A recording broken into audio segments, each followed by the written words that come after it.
Okay, this is how it's gonna go. Welcome, everybody, even though there's nobody here except for my girl Poppy. Hey, Twister. We are gonna be talking about, I don't want to say specifically Summer's case. We're gonna go back and pull up my notes. We're going to listen to Don Wells speaking with Chris McDonough. We can, I think we can add some things to that conversation. Um, so I know there's not very many people in here. Hey, Tropicana. All right, we're going way back, way back. I have been looking through my notes and this came into my mind. Now, Don talks about, he's been a lot of places and seen a lot of things. Does anybody remember the story that Don Wells told? And I know it's in my notes somewhere. I don't know specifically what state he said he was at, but he talked about driving down the road and there's a very young girl standing at the side of the road. Because, see, Don Wells, he claims to be a helper, a helper of the younger people. So he sees this young girl, really young girl, standing on the side of the road. Tropicana remembers it. Woot woot, California. That's what I have. Around Stockton, California. Don said he lived in San Diego, Florida, Arkansas, many, many other places. So Don tells this story. He's driving down the road and he spots this young girl. Now, this young girl is dressed very inappropriately, okay? Now, we ain't dumb. We know why he stopped. He proceeds to say that out of the kindness of his heart, okay, out of the kindness of his heart, I don't know that he lived in Hollywood, Twister. I guess the state that this happened really doesn't matter. It's a story in itself. So he picks this young girl up and he's like, hey, let me give you a ride home. You shouldn't be out here on the streets looking the way that you do, being a very young girl. Hey, Deb. So, anyhow, okay, anyhow, um, oh yeah, you lived in Hollywood. That's right. Sorry, Twister. Um, yeah, I think you told us that yesterday, didn't you? I think. Hey, and thank you everybody for hanging out with me yesterday. It was so calm and nice and you know, thank you guys. I appreciate that. Even though I deleted it cuz I played so much music by the time I took the music out there wouldn't have been much left anyway. So he picks this girl up out of the kindness of his heart and he's like, "Let me take you home." So he says he takes her home. Well, he gets in. I don't know if I need to answer that. Hold on. Dang it. Oh, never mind. Accidentally hung up on him. So, anywho, if it's important, I'll call back. He takes this girl home, and there are like two other really small children there. Okay. Don talks about the woman who lived there was an older lady. He could tell that it wasn't these children's mothers. That she was doing the crack as whack, and that the kids were. He knew that that basically they were all doing the crack as whack or whatever, right? Um, that you guys, I don't know why my mind went to that. But let me say this. Don said Summer was probably traded off for substances and money and everything else. Said he hopes not, but says, let's talk about reality. There's no other reason that someone would take Summer. If you look at the industry, the porn industry that is, to substance dealing, and could save Summer, but doesn't know where she's at, and he'll unalive any MFer and would kill for any little kid, would unalive somebody for any little kid, right? He says that screw Mary and Jeannie and their issues. He's talking about real issues. They don't know what it's like to be out on the street. Says he loves his kids and he loves everyone, as if to discount the love of his children. That's my opinion. He said, I can see, but I don't recognize it at this time. Or no, I apologize. I can see, but I didn't recognize it at the time. Said he was young and stupid to understand, but looking back, he gets it. California, a lot of crap in my time, and he's going to break out the straw before it's all over. He lived in Stockton, California. He lived in San Diego and has lived all over the effing place.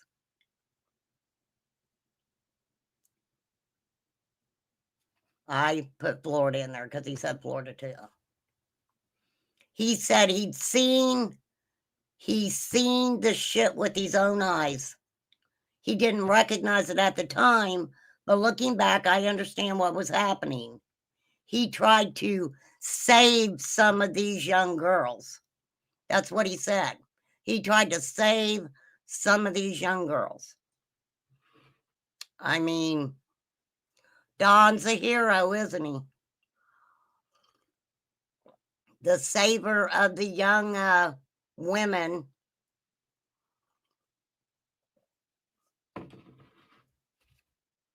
Before I forget, hey, we've been a member for 18 months.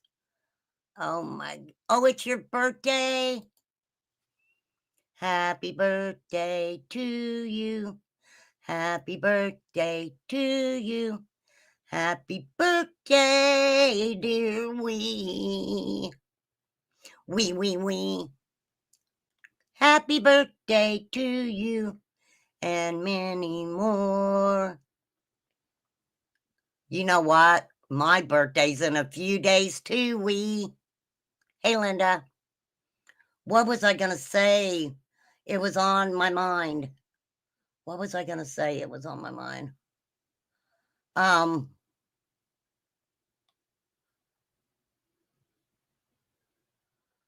Okay. He tried to save some of these young girls.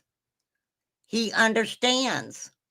You don't know what he has seen, and people are trying to shut him up. He is trying to be truthful. That's what he said. This was on December 16th, 2021. Having a conversation with a creator that I'm not going to name.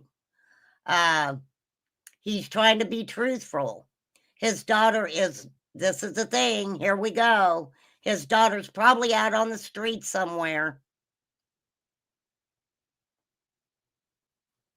And no one's listening to him. He knows where she's at.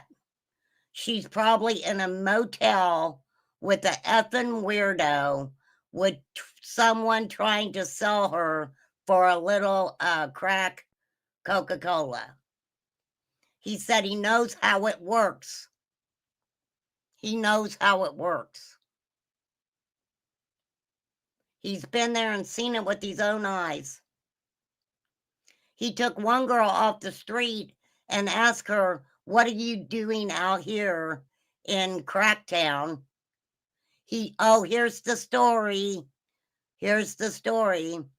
So he takes her to a old woman's house that is not of the same ethnicity as the children.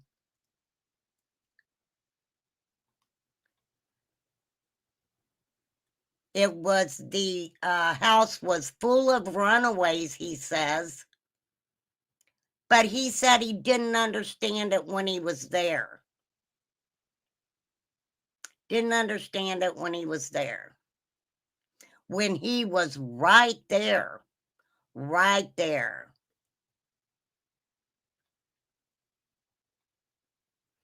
Don says at this time that he couldn't catch any more felonies because of the 3-strike rule. At that time, he called Allie a big bitch. That's what he said. That is what he said. Okay, I am going to be playing a little off and on here, the Don Wells interview with Tim McDonough. I have the Don's timeline. I've got the whole timeline. Don, obviously, Don was in those places. I had forgot about that till I seen it in my notes. Hey, Benita, him talking about, pulling up on that young girl that looked inappropriate and, right? He wouldn't know the truth if it bit him in the ass. This is what's weird about Don. It's like he tells us these things, but then, some people are like, wait a minute. If you're telling us these horrible things about your life, what are you not telling us, right? Right. Okay, hold on. I do have some pages marked for us to look at.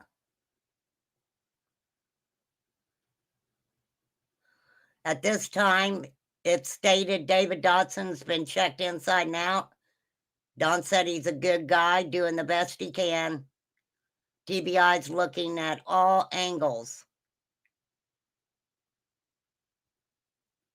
saying he needs to stop running his mouth. I don't remember David Dotson saying anything off the wall. Even back then, Don said that Ronnie Lawson said that 99.9% of the stuff on YouTube is bullcrap. No evidence of abduction. Right? But Don said he knows she was abducted because she's not there. Wowsy, wowsy, woo woo. These are conversations that, if I remember correctly, Ziggy was on the phone with him. Right?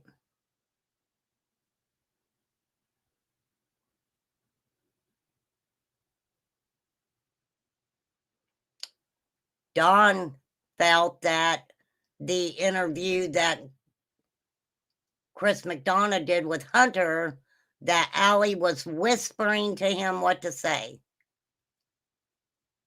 That's what he said. Right?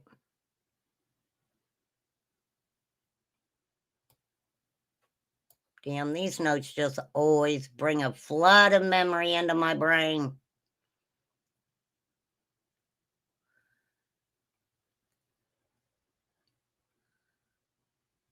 Oh, he said he'd been talking with Doug to let Doug know what PG's saying behind her back.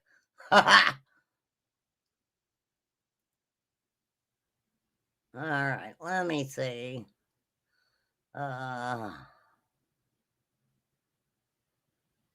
He felt that Hunter and Allie turned on Candace when Summer went missing. Right? That's what he said. He wanted to go over there and kick the door in and get the truth out of them. Put a pew pew to their effing head. They don't understand. We're talking about my daughter. It ain't a effing joke. We're talking about my daughter. Why did they turn as soon as Summer come up missing? Don said he had been trying to talk to Allie and Hunter, trying to find out the truth, but he can't. I have to send the police on them and everything else. Now, Don, weird. Freaking weird. I mean,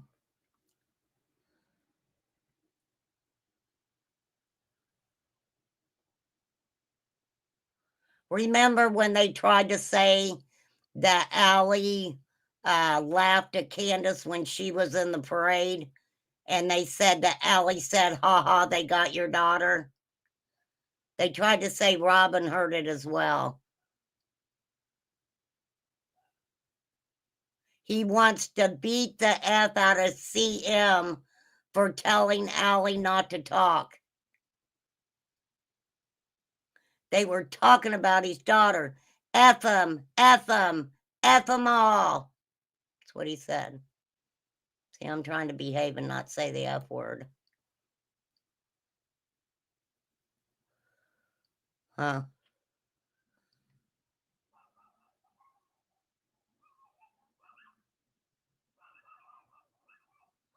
Remember Don telling his prison story that they put him they put him with a bunch of gang members, and they found out that where he was born and they were cool with him. Don got along with everybody. He did.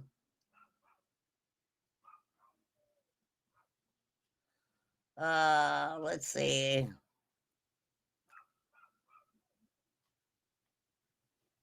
He just completely at one time was saying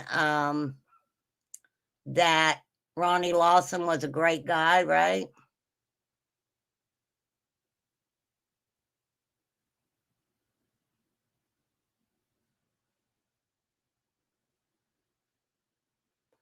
Let me see this. Hold on, I want to.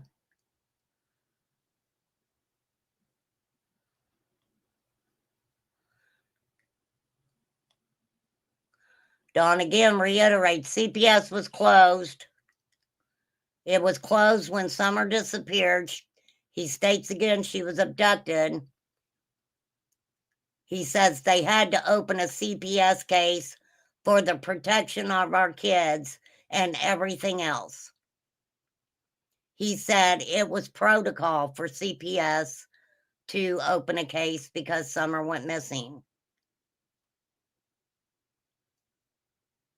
He said at this time, CPS had been nothing but cool as hell, to be honest. They had to deal with all this shit the same way we have. Lord have mercy. I felt bad for CPS. I did. I felt bad for CPS.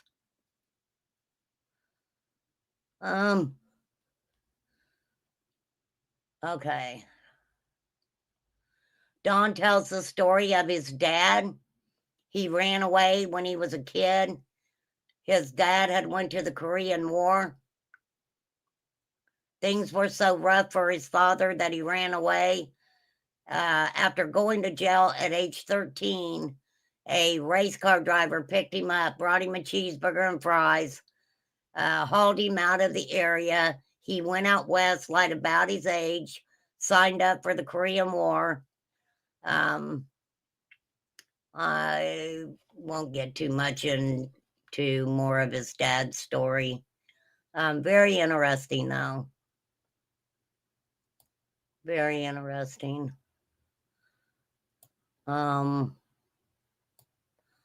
Let's see, that was about when they went to. Don said everyone's a confidential informant. He doesn't care about getting recorded. He's got nothing to hide. Said he'd been to the Dallas County Jail 3 times. He didn't like being locked in the hotel room in California.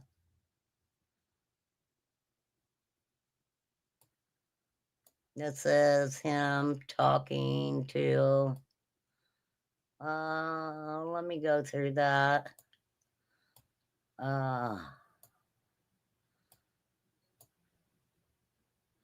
Don says people are critical of them and that people don't think they're being totally transparent.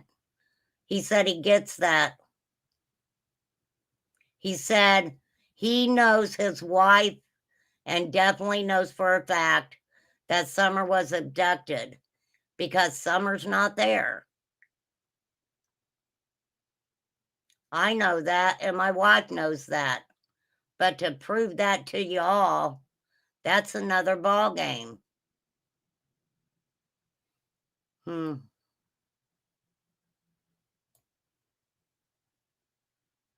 and his stories. Don and his stories. Okay.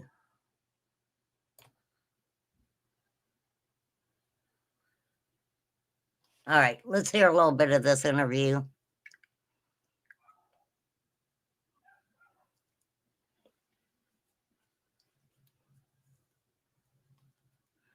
Okay, Genevieve. Hey, Jackie. Okay.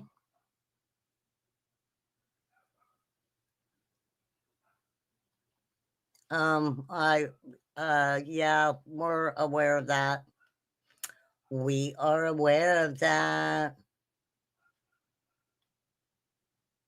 Don's quite a bit older than Candace, isn't he? Let's see. Isn't Don like 17 years older than Candace? I could be wrong. Maybe I'm wrong. Don't hold my word on that.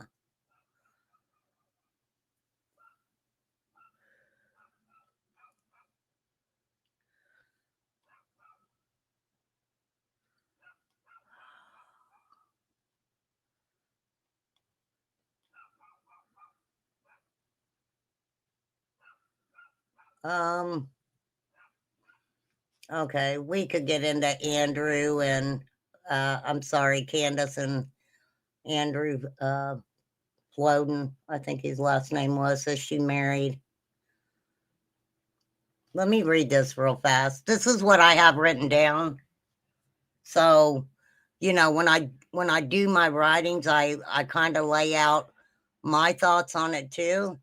Candace is abrasive and could cause a ruckus. A great example is that when she was thrown out of Walmart for saying someone should, explode the place, being banned for life from Walmarts. Seeming as if she's still fighting her way out of nightmares from her youth, her childhood seeming to be a life of SA, abuse, her uncle being jailed for years for INCEST, being released soon after Summer got gone. She seemed to have no emotions and dispassionate to the cause, making her seem suspicious of everyone. So many claiming to be her friend for information, then turning on her. I have these ages for some reason. Now at 39, she's been with Don. I had 57. Like I said, I could be wrong. 4 years. Him also being much older.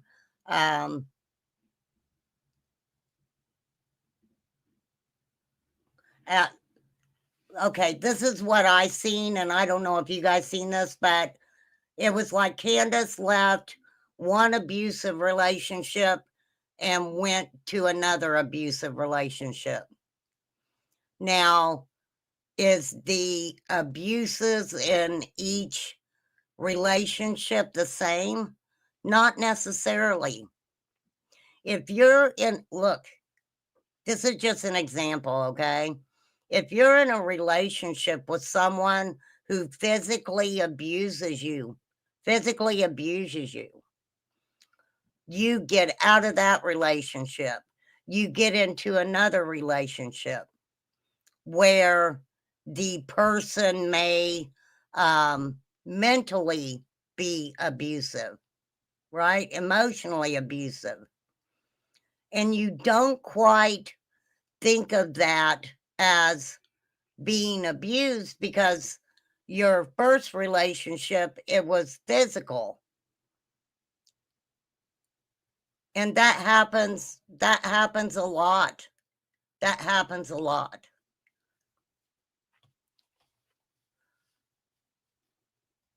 Okay, let me see where I'm at. Did that make sense?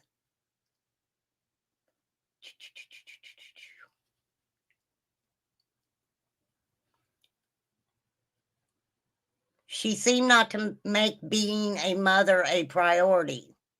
Didn't have friends. That's why the end of her relationship was so devastating, the relationship with Allie. Allowing people to come to the property without knowing them. What transpired before the call to marry. Seeming to think everything is amusing. She would go to different organizations to receive full stuff, free stuff. Example, churches and the community would also help with different items. Now, that's what Jody said.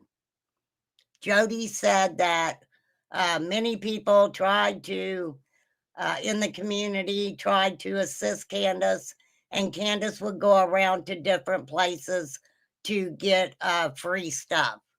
Now, you know what? I ain't saying a word about that. She had 4 kids.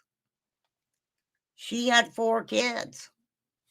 I mean, from what I seen, they weren't on any government assistance, right? So that is where I got that, just letting you guys know that. So, but yes, that's what Jody said about the organizations. Let's see. What could have happened? What could have happened that made Summer not want her mother for the first 18 months of life? But then Summer's older, and Candace is trying to make that up to her by taking her places.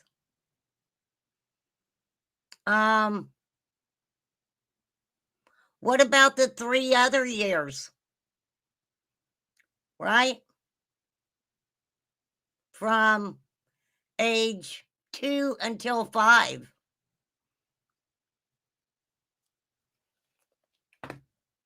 Candace has a lot of things in pictures.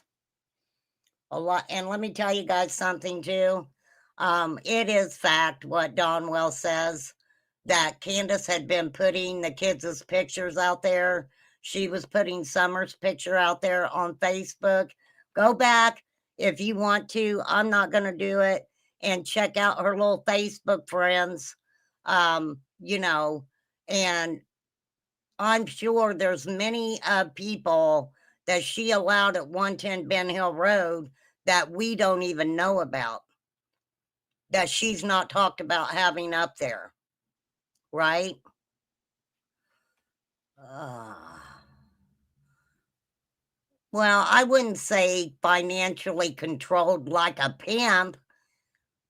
I mean, damn, Genevieve.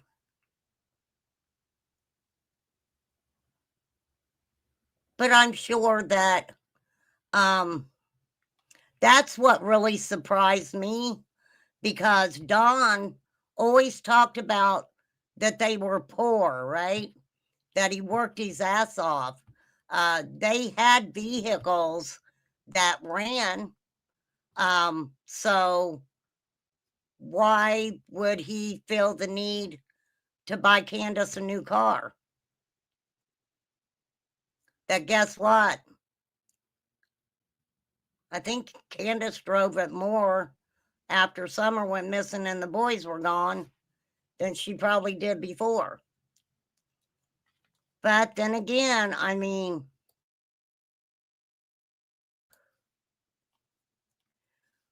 well, it is a long list. Okay, let me finish this. I don't want you guys to get sick of hearing me. Please feel free to come in chat and give your opinion on it. For real. This is a conversation for all of us, not just remain calm.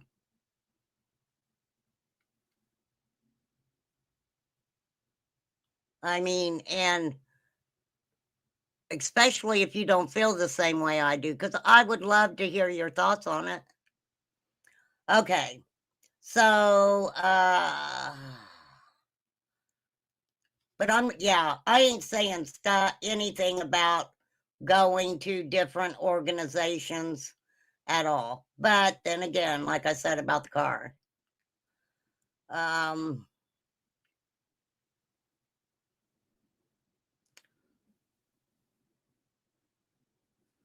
okay.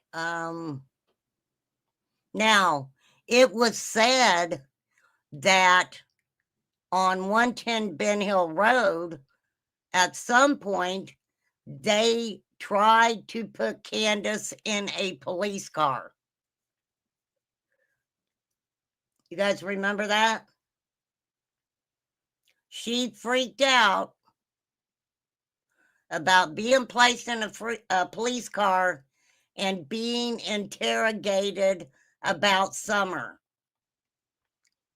What is up with the interrogated? What would they be saying to her when they're trying to ask her questions about her missing daughter and possibly what happened at 110 Ben Hill Road that day after she came home? Why the word interrogated?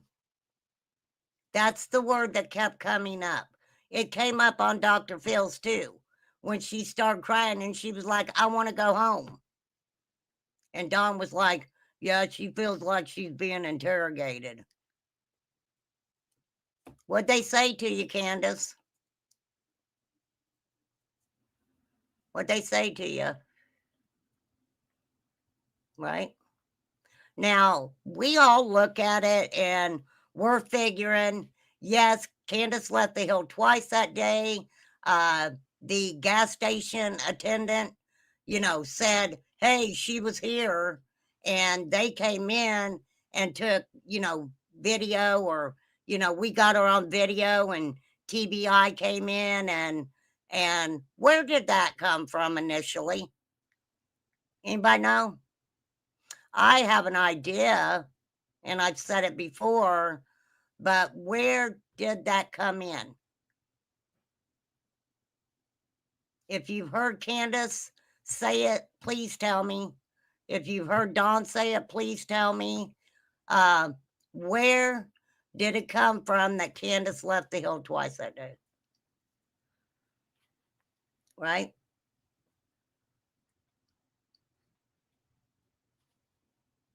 I mean, yes, I know Don B said it. You ain't got to tell me that. Don B did a video. Oh, I apologize. I said Summer was found. Right? Right?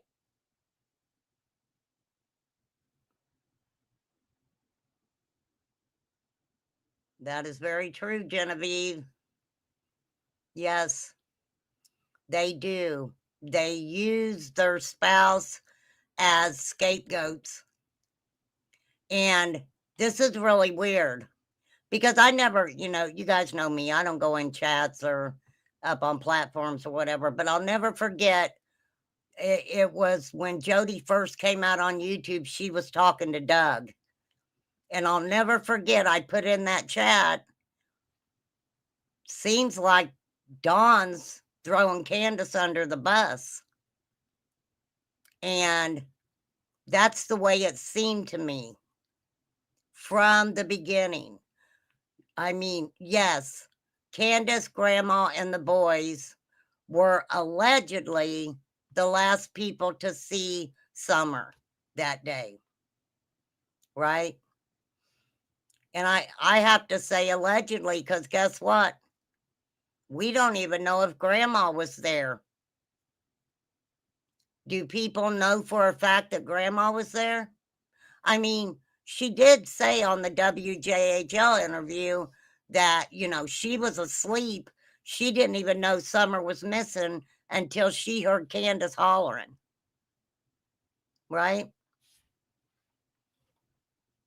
Several people. Right?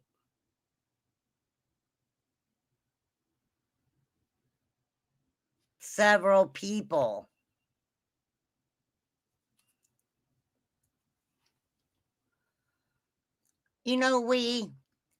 I wonder if they don't play it because this is just my opinion. This is what I believe, you guys. I believe someone else called 911 that day. I'm not saying Candace didn't. And we know Dawn called because of the dispatch call. But they said Summer was 4 years old. But then again, with Dawn and Candace, they don't keep track of time. They didn't know when Summer's birthday was. And, all right, hold on. Hold on.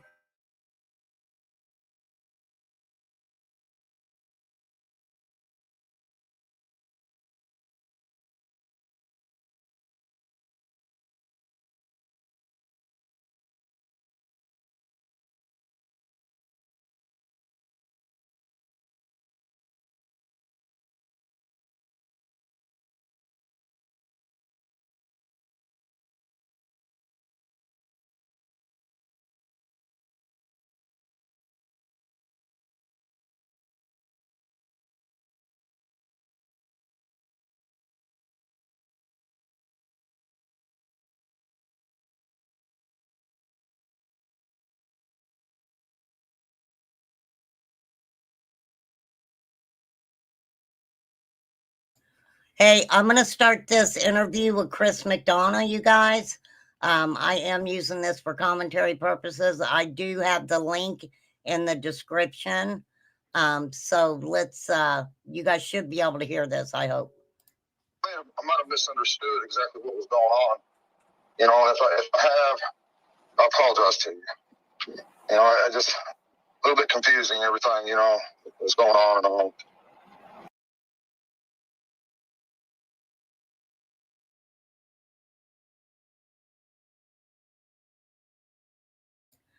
Hang on, I want to make sure you guys can hear it.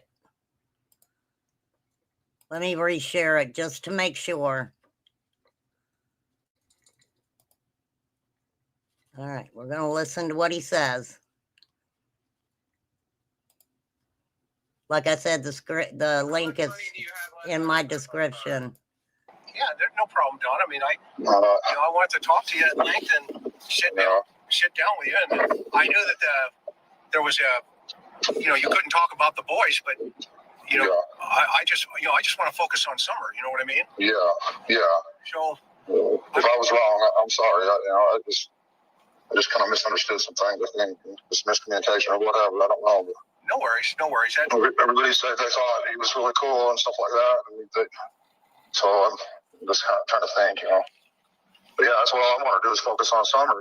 Everybody's focus on me and Candace, and I've been trying to tell them from the beginning when the cops first started pulling into our house that she's not here, and I've never listened. What now? What do you?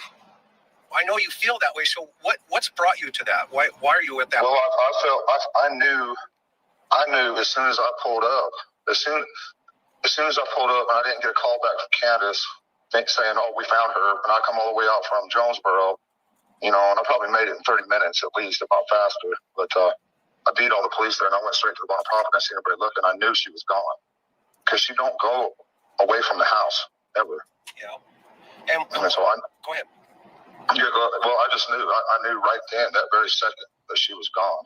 Okay. Now, see, this is what the thing is on the timeline stuff, right?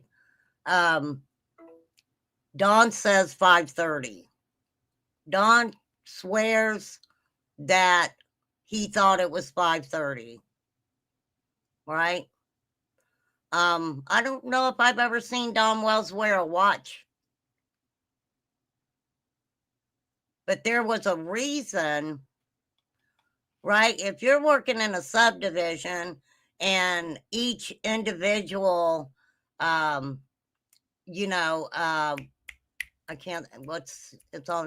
contractor, right? Subcontractor are working, doing different things in different houses.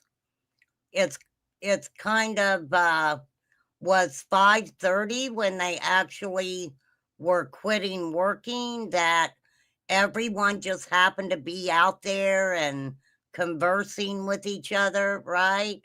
I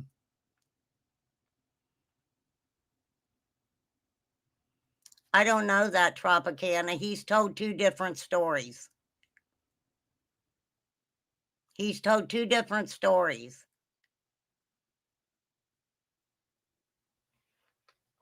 Did he say he didn't get a call back from? I thought he said they were on the phone that was on the way home. That was on the way home. Okay, I'm going to start it again. I'm sorry. I shouldn't have took that call, damn it. All right. I'm very opinionated. I got a lot of things to say. I'm pulling up my notes. I'm trying to look at them also, because a lot of what I have contradicts a lot of things that Donna said, for sure. A little bit. I might have misunderstood exactly what was going on. If I have, I apologize to you. He's apologizing to Chris McDonough. And I know people don't like Chris McDonough, but I wish that Dawn would have any time that Dawn, the majority of the time when Dawn talked to Chris McDonough, he was pretty calm. Didn't seem like he was wasted. There was a conversation. Dawn was answering questions, and his phone was getting burned up with YouTubers not wanting him to have a conversation with Chris McDonough. Why? None of them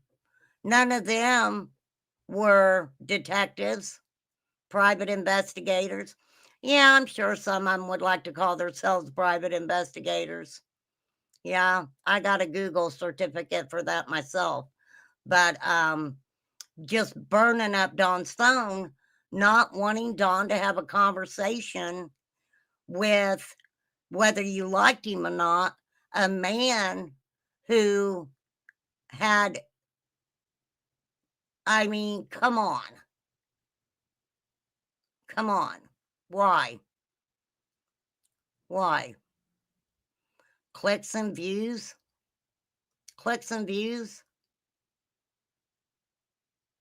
I don't know. But they did. I just, a little bit confusing, everything, what's going on and all. Yeah, there's no problem, Don. I wanted to talk to you at length and sit down with you. And I knew that I see what you're saying, Grumpy Grandma. Because yes, he said he talked to Candace all the way home. There were many people who disproved that, because they drove through the area, they drove the same route, and they lost connection. They showed it, they proved it. They lost connection. He said that, yes, he talks to her all the way home, but then he says when he comes down the hill that Candace had not called him back to say Summer had been found, that he knew Candace was searching up on the hill, and that's when he went to the shed. Said that he seen the neighbor and went to the shed. Now, you know, I don't know. I don't remember because it really wasn't a big deal to me. Because he didn't mention Jody Sue. He didn't mention Jody Sue. And don't forget, it was around 6:09. She's heard Candace hollering for Summer. She even said at one point that she heard Candace say something like, "What did you do?" You know, she's down in the creek, getting her little toes wet, and Candace comes down the driveway, and Dawn is on the phone. Now, Jody says she heard a scream, 4:30, 4:42, something like that, right? So she proceeds to say, I'm sorry, I'm sorry. And Dawn says something along the line. She says, are you telling me my daughter was taken or kidnapped or something, right? Now that's Jody said that herself. So I'm not making it up. And so, but unless they've said it without me really hearing, I never heard Don say that he's seen Jody. He said he's seen the guy neighbor, and I'm not going to say his name, but for sure. Yes, Jody and the boys were down there. Jody said that the boys were kind of ding-donging around, you know, being boys, not looking for their sister, playing around is what she put out there. I don't know if she's changed that in any way. You know, I that's really not that important, I don't think. The only thing that says to me is that perhaps the boys at first wasn't so concerned with it, maybe, right? Right? So, and then, you know, it was something said about Summer in a swing set or something. Now, what I found out from that, and you can tell me if you're from that area and you've been there or whatever, you can tell me, but from my understanding, Summer had her swing, but then somewhere by the bus, I think it is, there's like I would call it like a you know, jungle gym type of thing where the kids can hold on and pull themselves apart, you know what I'm talking. You know what I'm talking about, damn it. I don't even know what they're called anymore. I'm too old. I don't know for sure. There was you know, you couldn't talk about the boys, but you know, I just want to focus on Summer. You know what I mean? And you know, I think that people, I really never focused on the boys. I didn't want to. You know, not because I don't care about their welfare or anything like that. I absolutely do. Monkey bars, thank you. Thank you, Mean Beans. Hey, Spread Love, right? We know where the boys are, and they're all so young that there just wasn't any, I wasn't going to talk about them all the time. For real. And, you know, kind of getting sidetracked. It broke my heart to see the oldest boy being put on a video and asking for a forever family. Asking for a forever family.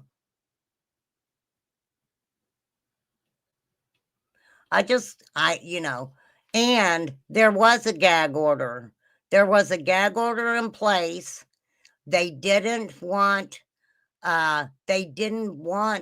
Dawn and Candace and Grandma. I don't think Grandma could even talk to the boys for some odd reason, whatever. But, you know, they put a gag order so Dawn, especially I'm saying Dawn, wouldn't bombard the boys with questions about Summer and asking about Summer.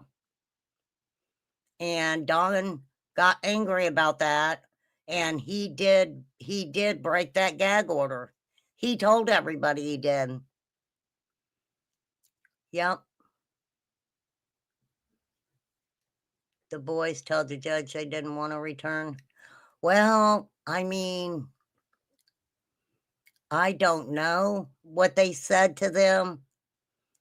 All I understand about all of that is that Dawn said they would keep bringing them back to court, and they would make Dawn pay the court cost. So that tells you right there that whatever they have enough that they absolutely could have been taken to court over. I understand, you know, the concept of didn't want the boys to have to get up there in a court of law and testify against them. Hey, I completely understand that. If they did anything right to me in that whole mess, right? That's a plus right there. And could you say that was because he really cared about the boys, or did he not want a lot of things to come out in a court of law? And I think it was a little bit of both. I think it was a little bit of both, right? See, I get sidetracked. I can't even remember what my initial thought was. For real. I want to sound like a Valley girl. Hey, I can't sound like a Valley girl. I can't.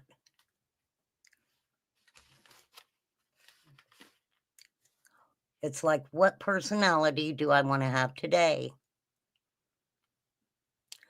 I can't remember who made that statement. In Tennessee, there would have been limited people in the courtroom. Yeah, because it was children, Genevieve. Lord have mercy, girl. You write a freaking book. Genevieve, just to let you guys know, if you ask Genevieve a question, she does have to put context to it.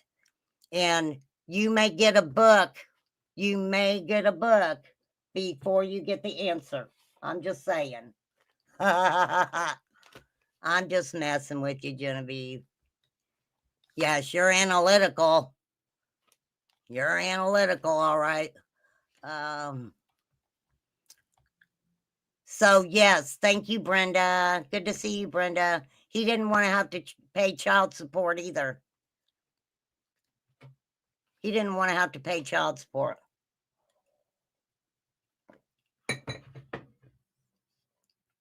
He didn't want to pay court cost. And he wanted to save the boys from testifying against him and Candace. But then the SA shit come out. Now, this is what's weird to me about the SA stuff. I want to see the paperwork. I do. because I don't understand.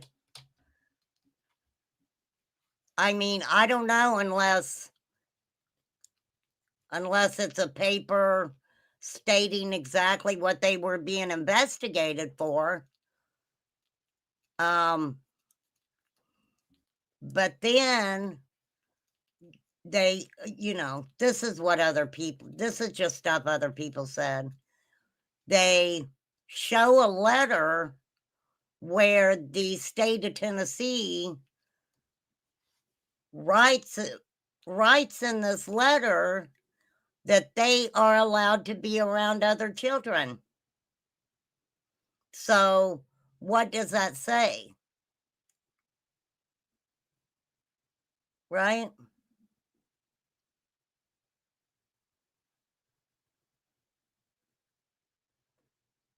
I hate even talking about this stuff and bringing it up, but they were saying that it wasn't adult and child. So they were trying to, I'm gonna leave that there.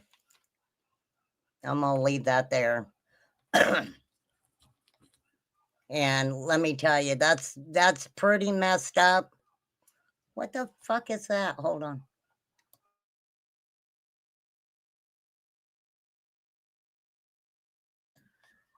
The letter's out there, Genevieve. They showed the letter that they got cleared of everything.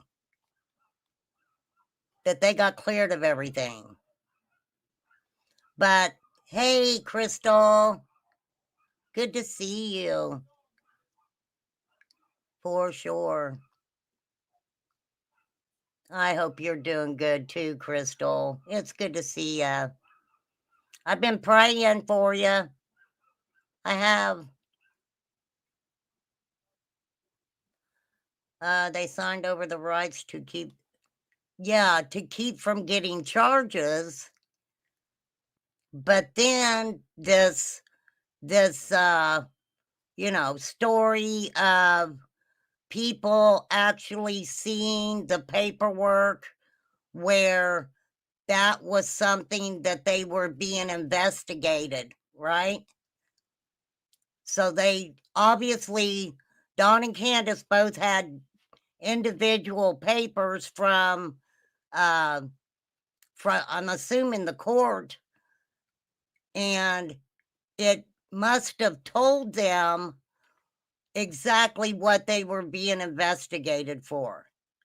And they're saying one of those things was some sort of sexual stuff, right?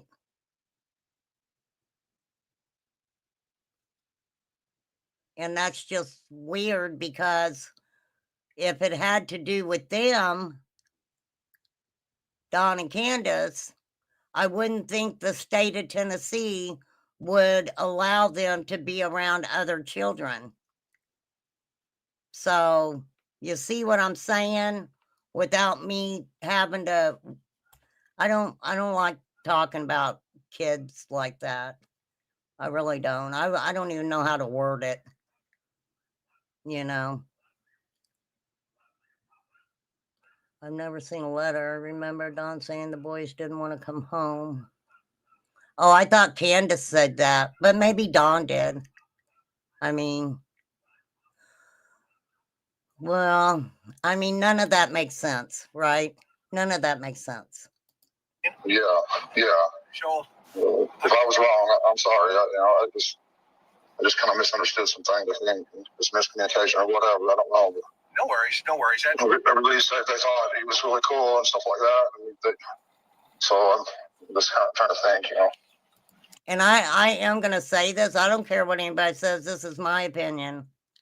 When Chris McDonough spoke with Candace at the watering hole, swimming hole, whatever you want to call it, and then he went to her home, I did not see at any point where he was trying to disrespect her, or that he was looking down on her environment I never saw that. I never saw that. The main thing was the shed. The freaking shed. Chris had a dry sense of humor like me. I probably would have said that too. I'd have been like, Dawn in the shed. And, you know, it's fucking weird. This is weird that Chris McDonough would go downstairs and there's women's boobies all over the place. Right?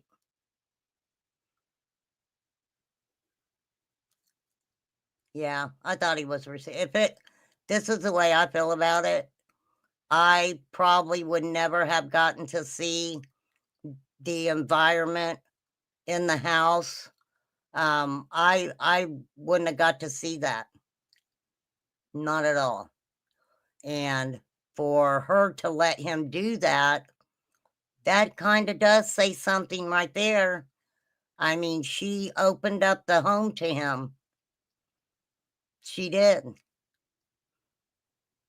Come in and check it out. And I don't know why Candace just went to hating him. I'm not going to say she hated him, but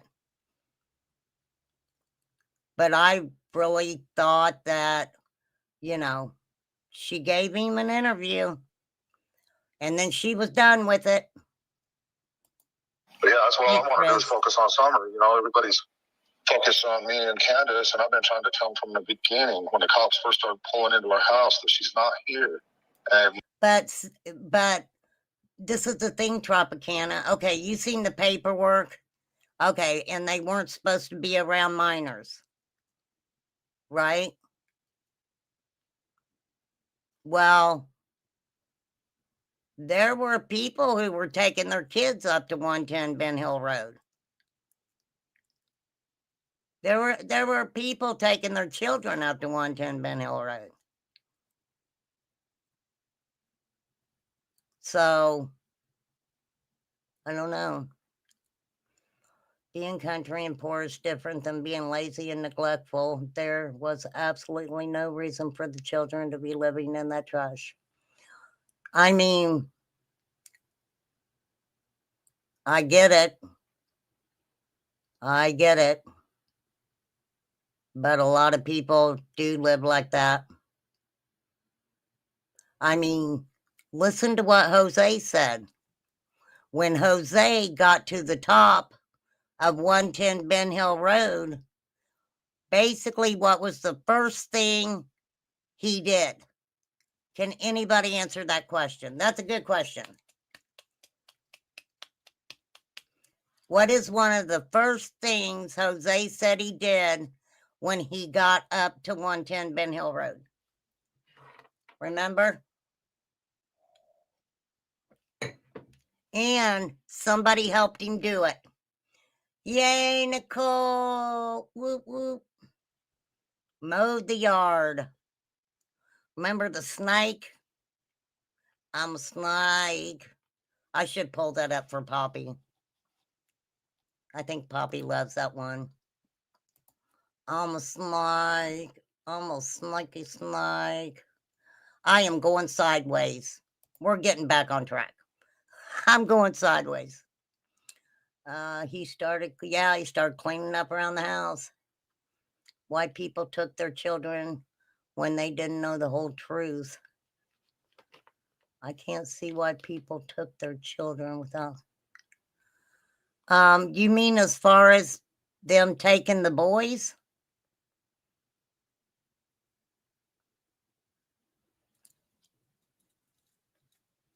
I don't think that this is totally my opinion. I don't think that CPS just took the kids to be taking the kids. The CPS does not just take kids for no reason at all. None whatsoever. Now, granted, you know, I do think, whether people want to feel this way or not, that there was a level of it not being safe at 110 Ben Hill Road. But what you have to also think about is, was it safe? Was it safe even, before? I really don't feel that there was a lot of stuff at 110 Ben Hill Road going on that was safe for those children. Right?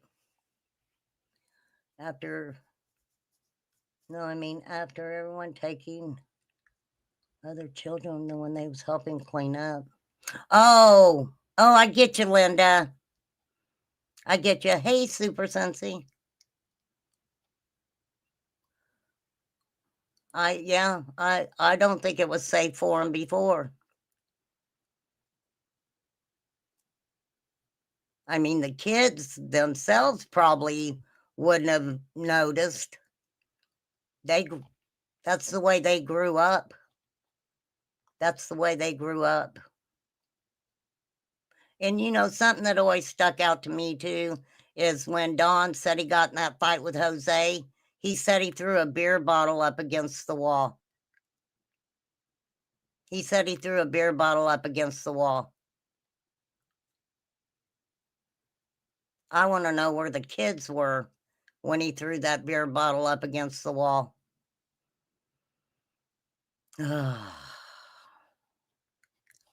Yes, Genevieve. I'm going to pin your comment, Genevieve.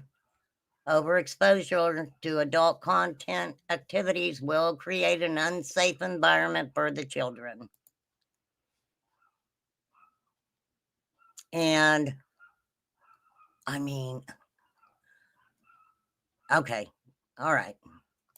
Never listened. What now? What do you? I know you feel that way. So what's brought you to that? Why are you at that? Well,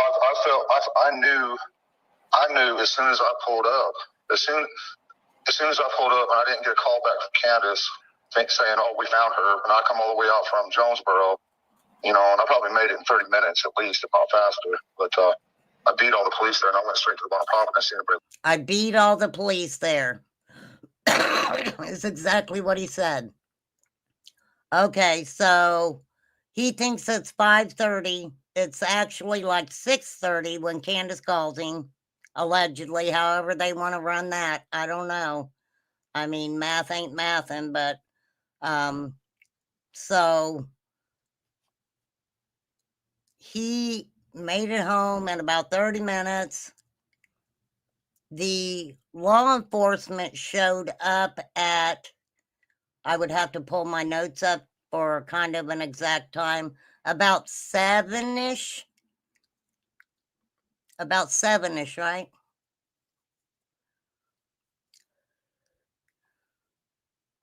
Let me say this.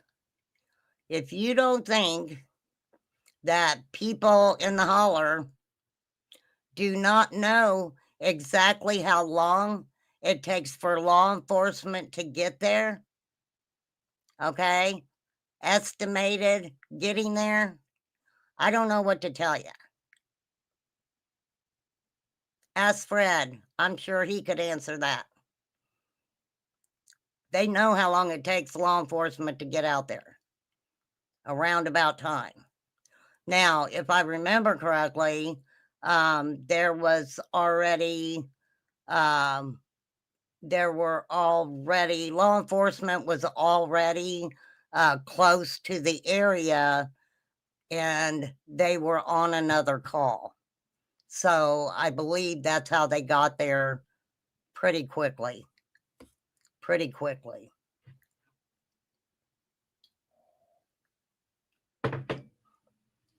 And he says what he just said. Call went out 6:39.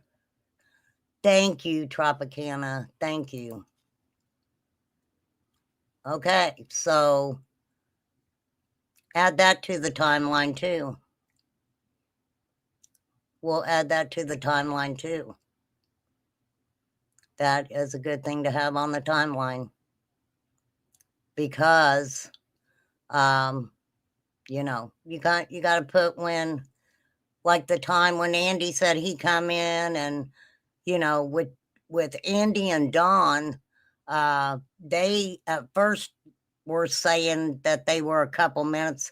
Either Dawn came in first, Andy came in right after that, or vice versa. I don't remember, right? So 7:07, they're there. Now, I mean, something else in the timeline that you can go back and put in there is you know, Robin Lane's timeline. Okay. Talk about the timeline of Robin and the story of how she was contacted, how long it took her, you know, snacks and flashlights, right? Hey, Sandy. So,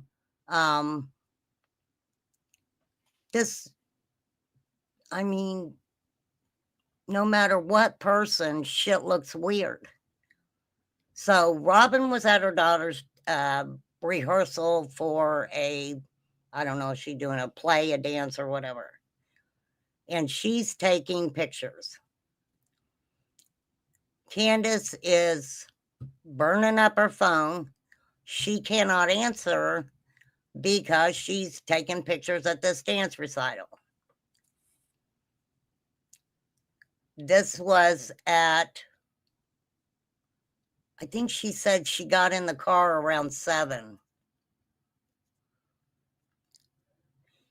Anywho, she gets done, she gets in her car, and David Dotson calls.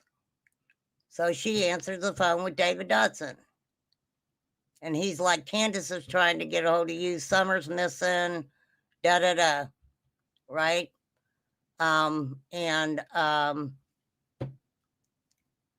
Candace calls through. Well, Candace is, Robin was like, my daughter was in the back seat, you know. So I don't know what Candace directly said to her. She, you know, it's out there. You want to go find it or whatever. But so where was I in the freaking story? So Robin decides that she's going to help find Summer, but she's got to go home and take her daughter home first and, you know, get snacks and a flashlight. What does that tell you guys? What does that tell you? Somebody answer that, please. What does that tell you if Robin's grabbing snacks and flashlights to go look for Summer?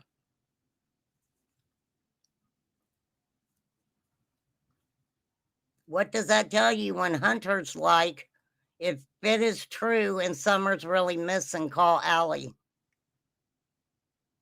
What's that tell you right there?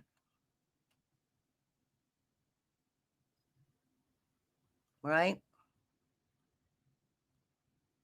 So then Robin, around 9-ish, I think, ends up at the bottom of 110 Ben Hill Road, where she meets up with David Dotson. And she's like, oh my God, this must be serious. Right? David Dotson's down there. She said David Dotson had already been to the top of 110 Ben Hill Road and had prayed with the family. That is what she said. It is out there. You can find it. Maybe Chris McDonough talked to her. Right? I should find that video of Robin and her church friends sitting in the car reading scripture to Reverend Donna Serafina. Sure did. Hey, Mr. A, you guys remember that, right? I know it's out there. Because Donna had made an appointment. I'm sorry. Robin had made an appointment with Reverend Donna Serafina, is what Reverend Donna said. And I kind of believe her, only because of what happened.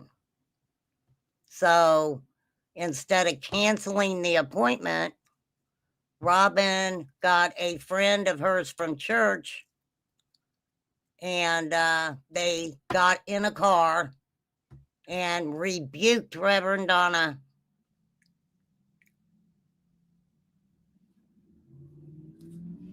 Told everybody the sins of being a psychic.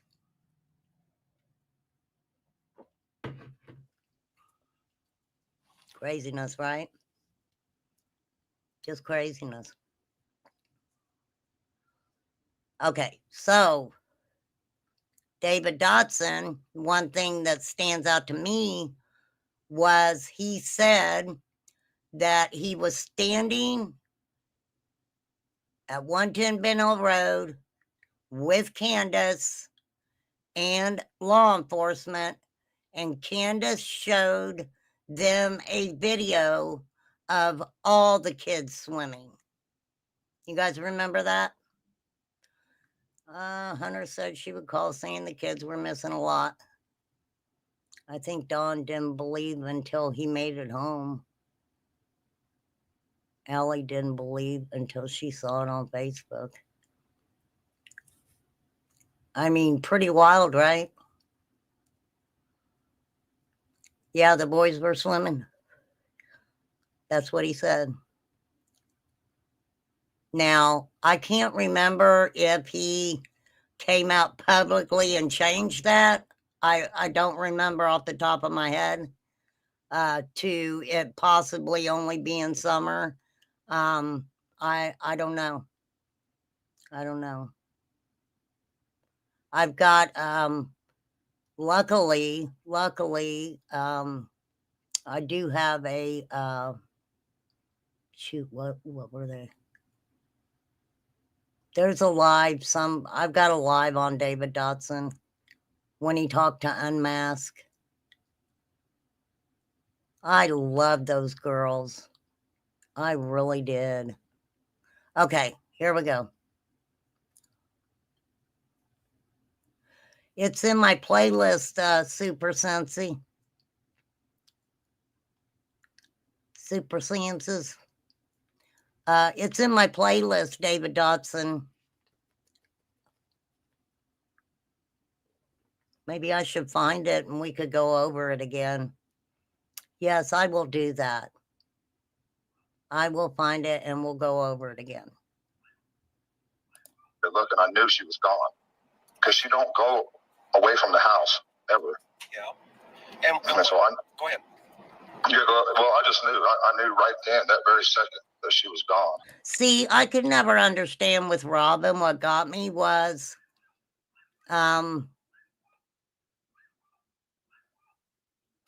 it was like, you look at Tim Mullins, right? And he was calling her the bread lady.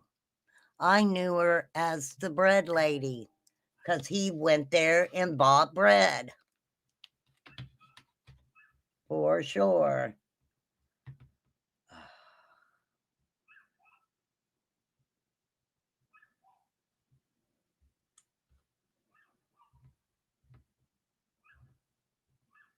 Hang on a second, you guys.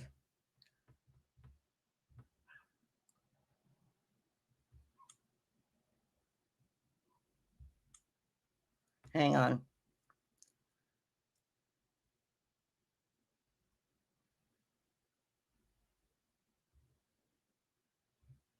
Hang on, you guys.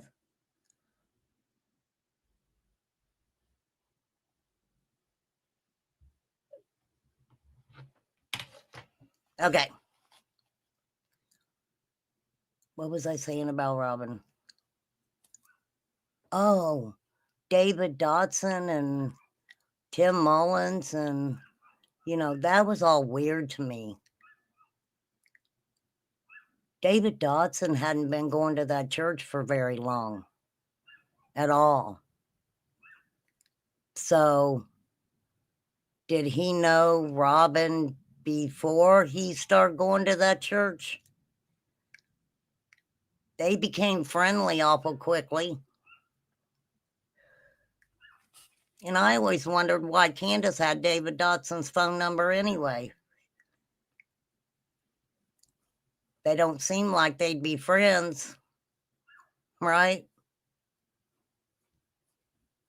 Me too, Deb. Me too.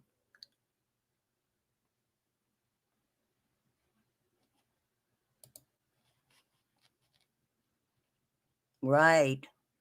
Enough to have phone numbers. Now, some people were like, well, you know, they do have a whatever, a little book with people's numbers in it, but I didn't think he was an actual member of the SDA. Because he left the SDA and went to the Baptist church, I believe. The Baptist church, because his new girl is Baptist, I think. Right? Okay, what inside of you brought that so quickly, brother? Where did you come from on that? I knew they was looking around the hill and everything up top there, and I drove straight to the bottom there where that little funky shed is there, and I went down the hill by the creek in that little. So yeah, he knew that they were searching up on the hill.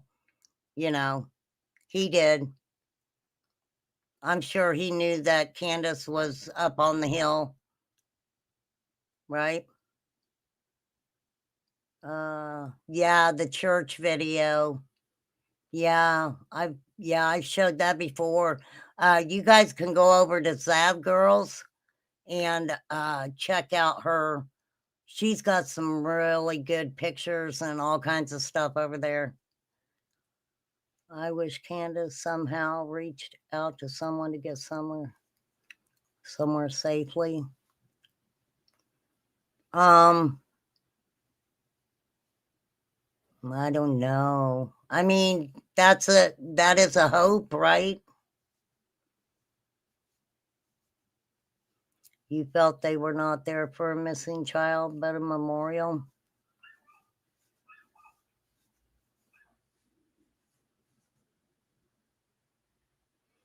Who else let him take the boys to Putt-Putt the next day? Wouldn't they be afraid the kids would talk? Yeah, that is a great point. That is a great point.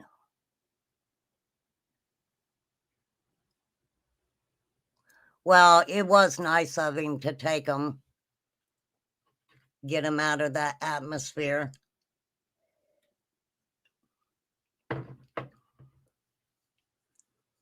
I mean, I don't know. Yeah, it's called Putt-Putt. In my opinion, every person tied to Summers' case from the parents down to the preacher are weird. Yes, ma'am. You take that and combine it with crazy YouTube creators that have exploited this, and you're left with confusion. That's a great way to say that. For real. I mean, it's just, I don't know. People just go a little cuckoo.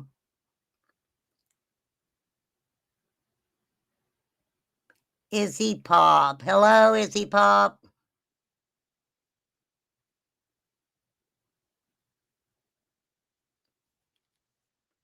So, okay, Don knows they're up there looking. He heads down to the little creek, the creek in the four-wheeler. So, you know, he's got to add, I was in a four-wheeler. Four-wheel drive Subaru. I went straight down there to the creek, and I seen the boys down there. and they know not to travel alone. They was together, and I see my neighbor walking around, and I knew my heart just sank right there. I just knew it that somebody took her, because she just don't go nowhere. But she would never leave from up at the, around the house there. No way. Yeah, no, I mean, what about the boys? What were they doing when you saw them down there by the shed? They weren't by the shed. They was down they were, if you look down where the power lines are, you go straight down, they were looking, walking around looking for Summer. And I just knew she was gone. I mean, but trying to tell the police that and everything when they just pulled up, and then they blocked all the roads because I guess they took the time to call in search teams. Okay. So Dawn, that's Dawn coming home. Right? Let me ask you guys this. Let's do it this way.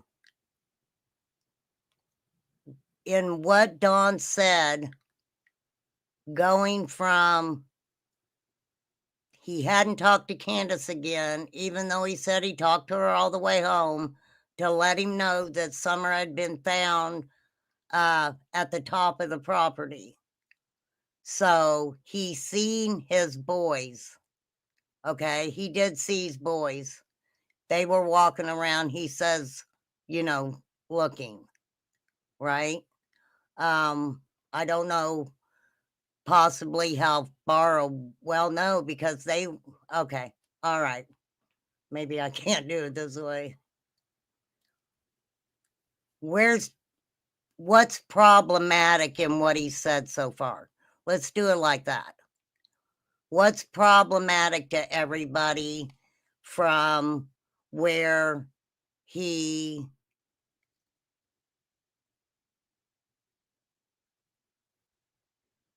okay, I can't do it that way either. Wow, I gotta figure out how to ask you guys this.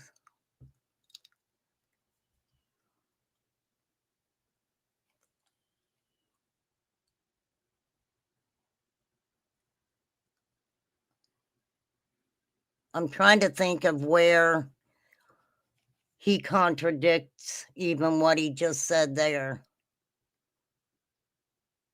Okay, Everything like moving that, on. thinking that she was just lost in the woods. And I I had a was trying to tell them brain she's not fart. lost in the woods. Somebody has taken her. I tried to tell them that, and they never did listen to that. And what was your feeling as to why they weren't listening? What's your gut? I'm not sure why. I'm not exactly sure why that is. I mean, probably because they figured that she was just lost. I don't know. Okay. So Dawn is adamant telling them that Summer's gone. If you have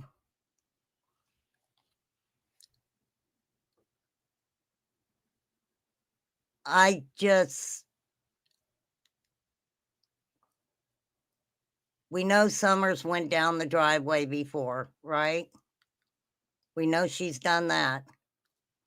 Jose said that Dawn spanked her, right?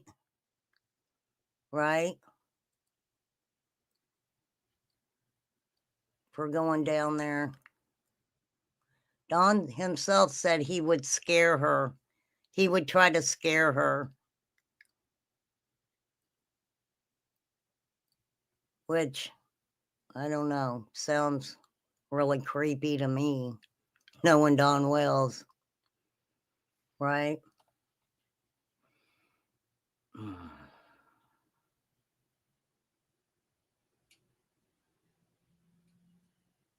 But guilty of what, Tropicana? Guilty of having knowledge? Do you think they both have knowledge? Or do you think that they have knowledge of other stuff that each other have done? Because I think that. I think Don and Candace they both carry each other's secrets. For sure. Maybe carried down by the tremor still will leave a scent. Yeah, I mean, if somebody grabbed her and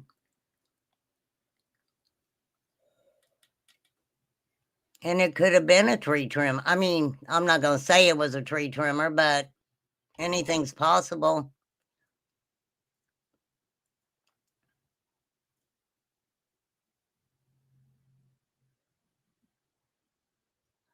Guilty knowledge. That's what CW said. She wished she went in with her. It was an accident and they had to hide it.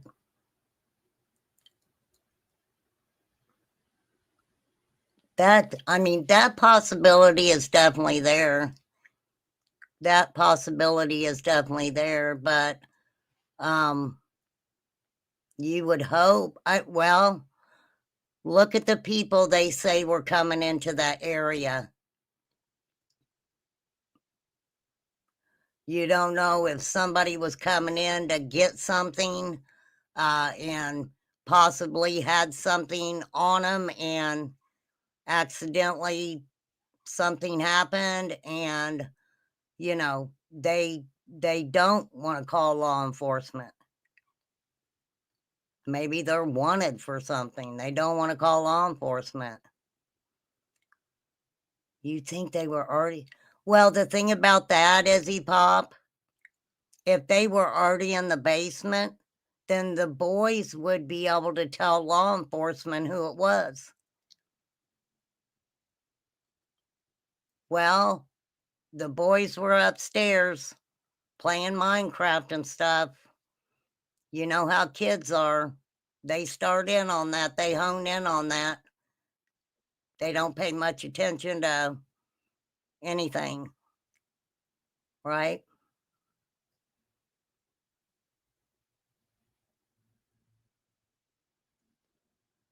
But I thought, didn't Ronnie Lawson say the boy said they last seen her outside or on her swing or something? And that came from law enforcement. Don not wanting someone to go to prison if that accidental made me think he suspected Candace or her friend. Yeah.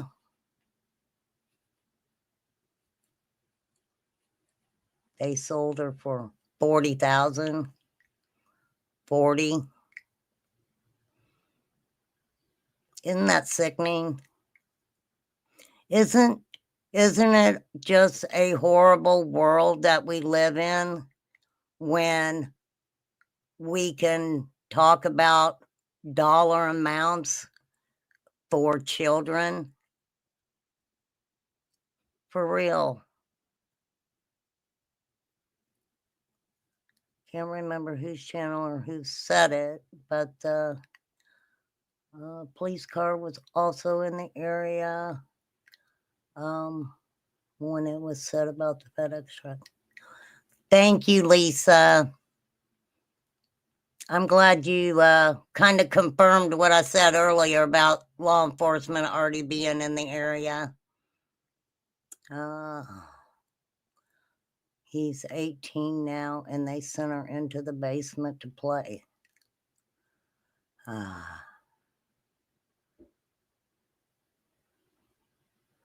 Oh, in that interview, Izzy, well, you have to remember, they were supposed to be watching Summer, right? So we can look at it like that too. I do see what you're saying. I get it. That is a great point.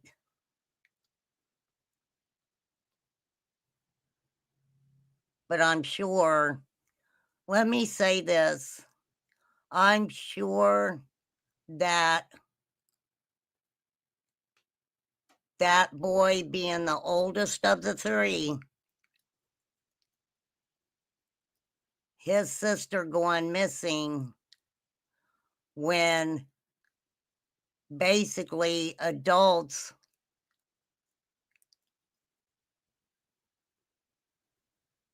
give their other children the responsibility of their sister. right? That's the way I see it. I mean, it's sad, but true.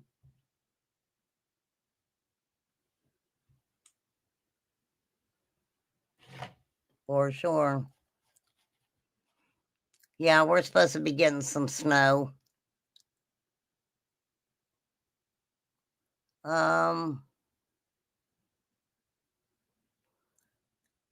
It's a Summerwell's story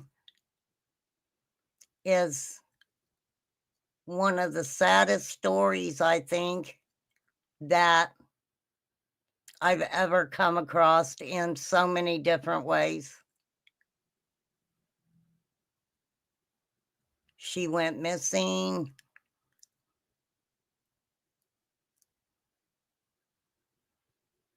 Her brothers were taken.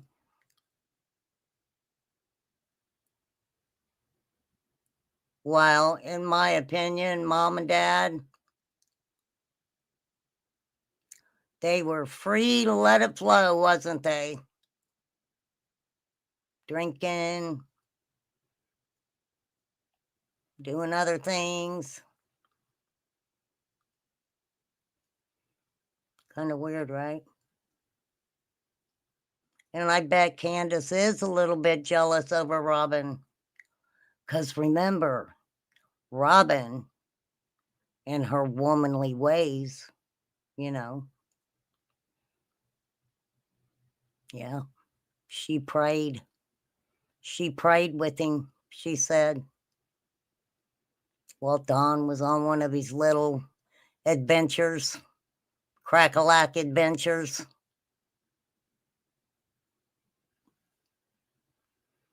For sure.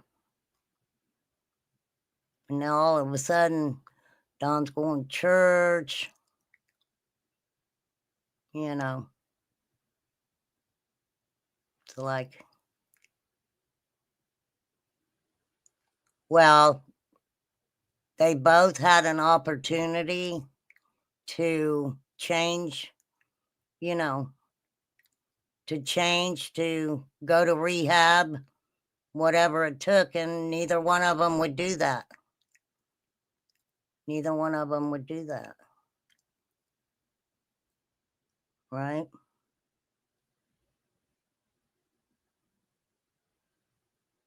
Sad. We watched a whole family fall apart. We watched the addiction part of it.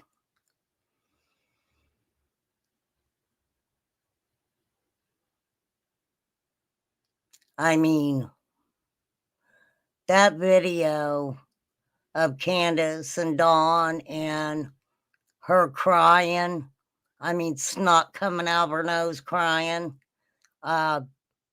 over her friend. Over her friend, she said. I ain't going to say the girl's name. But, you know, then she grabbed the picture of someone. It was fucked up. I don't think people looked at that and was like, hey, wait a minute. Is that how she was? Is that the level of intoxication that she could get? I mean, I don't know. Don cleaned up in jail while Candace was out of control. Yep. Well, Candace cleaned up a little bit when she was with Kathy. Right? That Kathy lady. She cleaned up a little bit.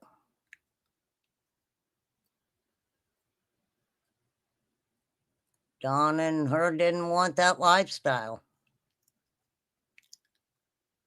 But good on Don.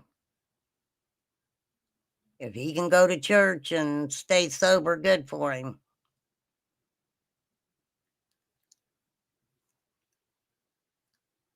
Whole scenario with the flowers, the knee brace, and the boys. Well, I don't know. It's freaking crazy. Okay, so he's saying that they wouldn't take her being abducted seriously. They thought that she was just lost.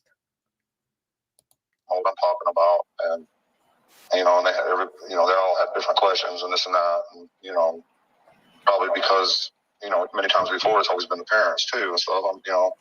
Or whatever. I'm not sure, but I just knew that she was headed down the road somewhere in somebody's car, and no matter what I was saying, it just wasn't getting through. I just felt like I was just totally lost. I was in shock. Yeah, in complete shock.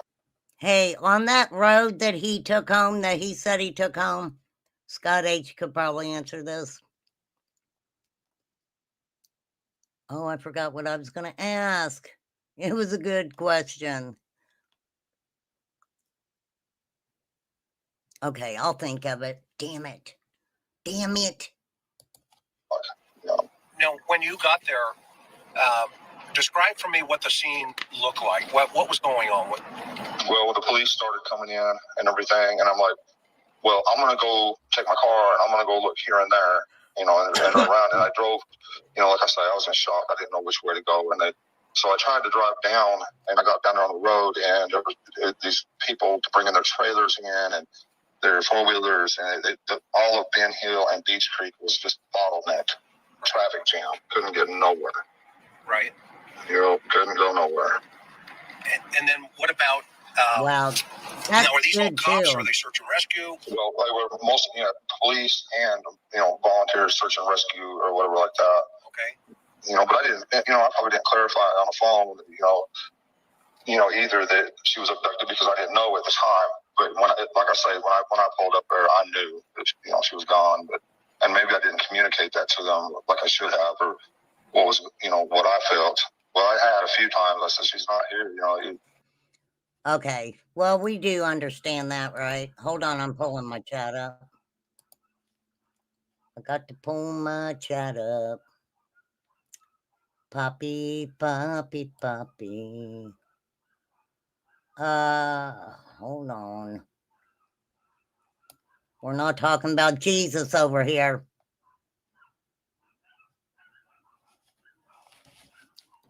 Jesus, he's my friend. Remember that? What's that? I can't remember what musical that was. Jesus, he's my friend. Oh, thanks, Deb.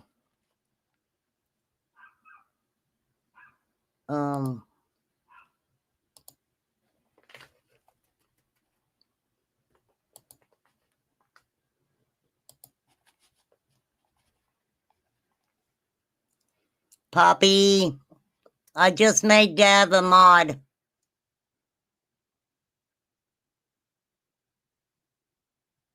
I did, ma'am. Did it come out? Now, you can't go just blocking people and stuff, okay? I'm just saying. Did it show? Did it not show? What happened here? Oh, yeah, she is. She's got to type again, though. You need to type, Deb. Let's see that blue ranch, Deb. And if you don't want it, tell me you don't want it. It won't hurt my feelings. Oh, the Doobie Brothers. Yes, Doobie Brothers. Awesome.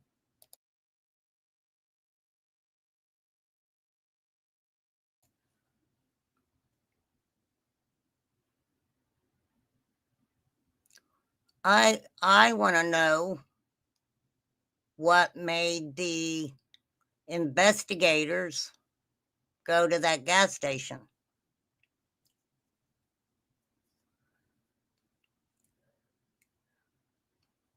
That Candace was in. That she went in the bathroom. She washed her hands because they heard it. They heard the water flowing. I guess. Right?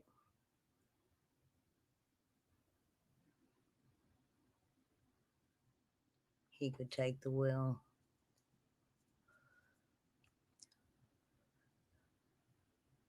You have a no block cloth.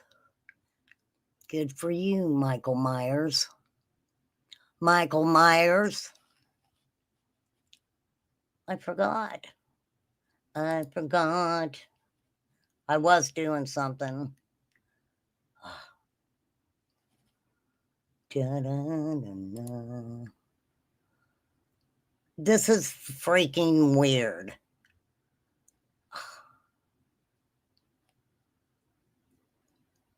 Why do I see this?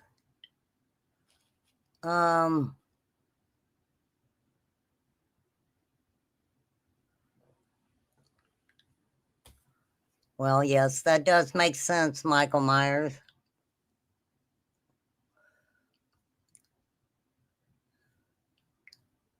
This is fucking... Okay. Michael Myers. Who are you?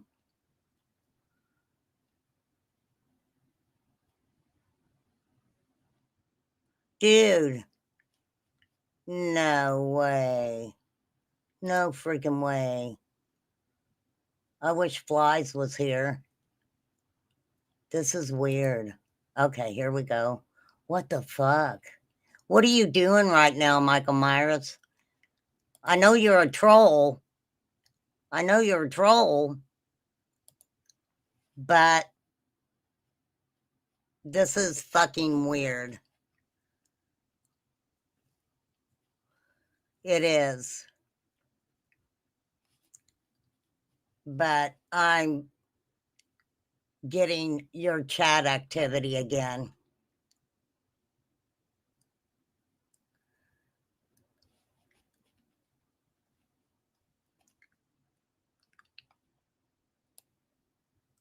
If you look, she passed where the tree company parked their trucks. What what Twister has? If you look, she passed where the tree company parked their trucks. Okay. Oh, I think I know who you are. I think I know who you are.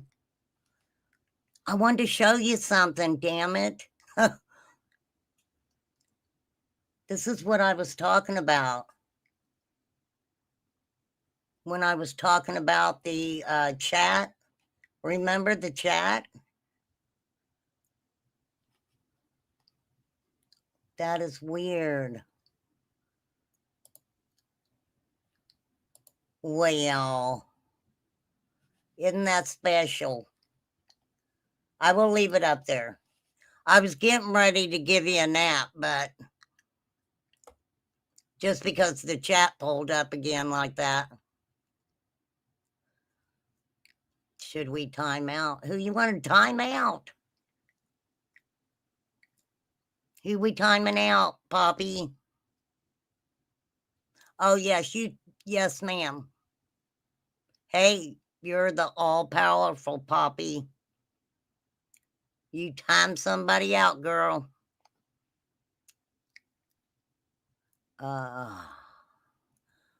They park right across the road from the... They park right across the road that goes to their house. Sandy, Michael Myers, he's that creepy guy. He wears a mask. He wears a mask. And he scares people and unalives people. For real. Oh, you need a timeout? Why you need a timeout? You don't need timeout. Okay, so Don, he's at work. Okay, let me do it this way. So Don's at work. Okay, he's a hard worker. He got up like at 6 o'clock in the morning, and within that couple hours, he wasn't keeping track of time. He somewhere between 6 and 8, he gets in the car to make the drive, do his job in Jonesboro. Takes a little bit to get there. He always goes for breakfast every morning. I mean, that's what they say anyway, every morning. Through, I don't know, they say Burger King, I'm not sure. So Don doesn't know what time he got to work. Right? Don don't know what time he got to work. He didn't know what time it was. That's what he said anyway. Now, some people be like, why is that interesting? If Don left the house, Candace, what is it, 20-minute drive to the doctor? I'm sure if that's, traffic's good. Right? And then Candace takes grandma, she says by 8, right? Don don't know what time he got to work. Did Candace sit in that parking lot for 2 hours until she went and picked Hunter up?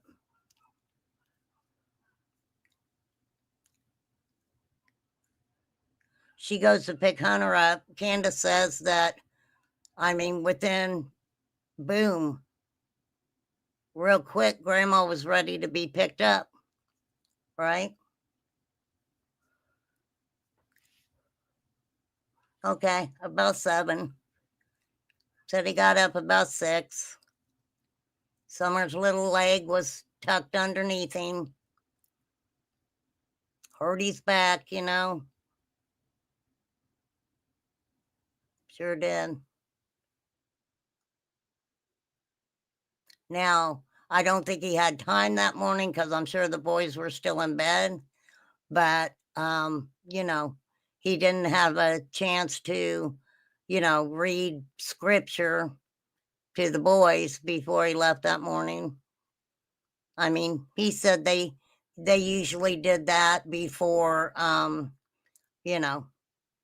before the boys would go to school in the morning. So,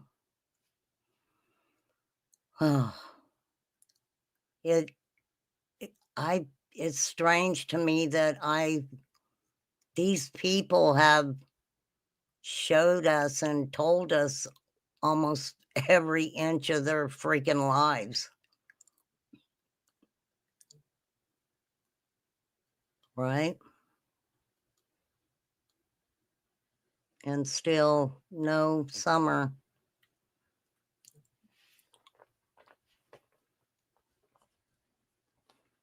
But if Candace was gone, she can absolutely say, I don't know where she's at.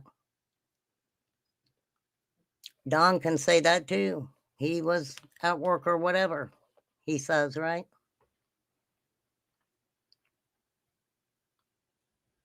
Them saying they don't know where she's at. But then people go back and look at the behavior and the associations they had with people, all of that.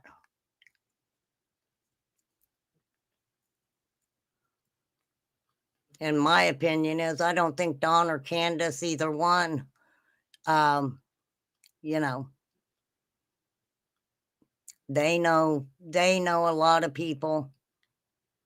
They know a lot of people. I know just from Don talking, that, you know, he's hooked up with shady people. Yeah, summer vacation. So, for sure. For sure, for sure. I mean, Don has said some really messed up stuff, y'all. Messed up stuff. Okay. Couple more minutes, guys, on this one. We'll do a part 2. We will do a part 2. And, I come to that conclusion right away, but.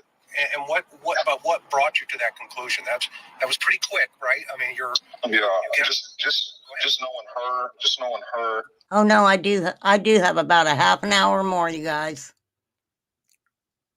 Okay, just knowing her. And that because we tried to scare the heck out of her and let her know, because we do have bears. Right. And we do, them dogs, like everybody keeps talking about them dogs, but they're the stupidest damn things. And they also will go away for days and then come back. And I don't know where the heck they go, but and they weren't there that day. Oh, they weren't around that day. Yeah. So the dogs, you think? Now, if you ask Bullhorn Betty, where them dogs were going was to catch food. Because, they were like, these dogs are not being fed. Hey, the dogs did eat good when the YouTubers were around. Oh, yeah. They was buying up that dog food. I mean, Walmart was like, man, we got to restock. They was feeding all kinds of dogs out there. Here's something RC Don said. He drove the Subaru to work. But what was he driving when he went to the shed later that day? Oh, he said the Subaru. He did say the Subaru. Because he made sure to tell Chris McDonough that he was in the Subaru. Right? He just said it. He said, I was in the 4-wheeler. That's what he said. You want me to go back and find it to make sure? All right, hang on, you guys. I gotta get me a cup of coffee. Oh.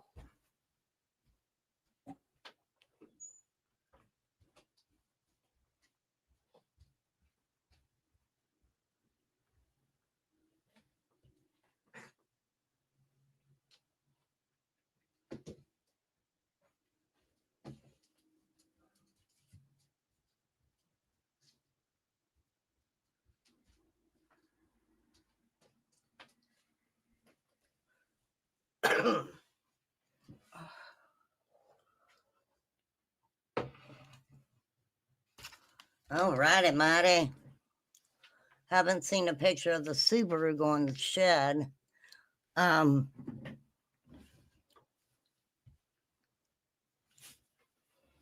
Didn't he drive the truck down there when Brian Enton was doing the interview? I could be wrong. Because he drove down there when Brian Enton interviewed him.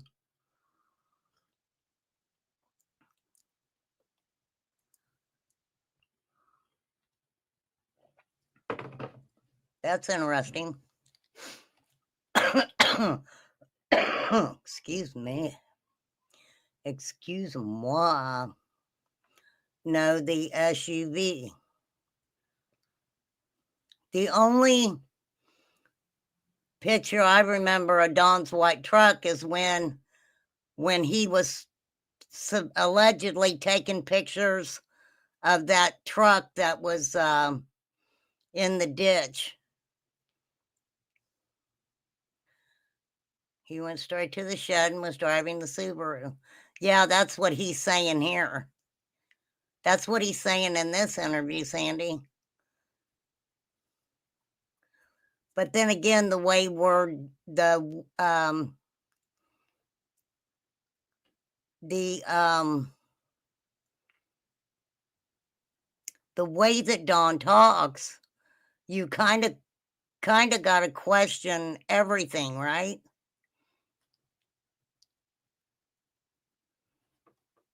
You just have to question all of it.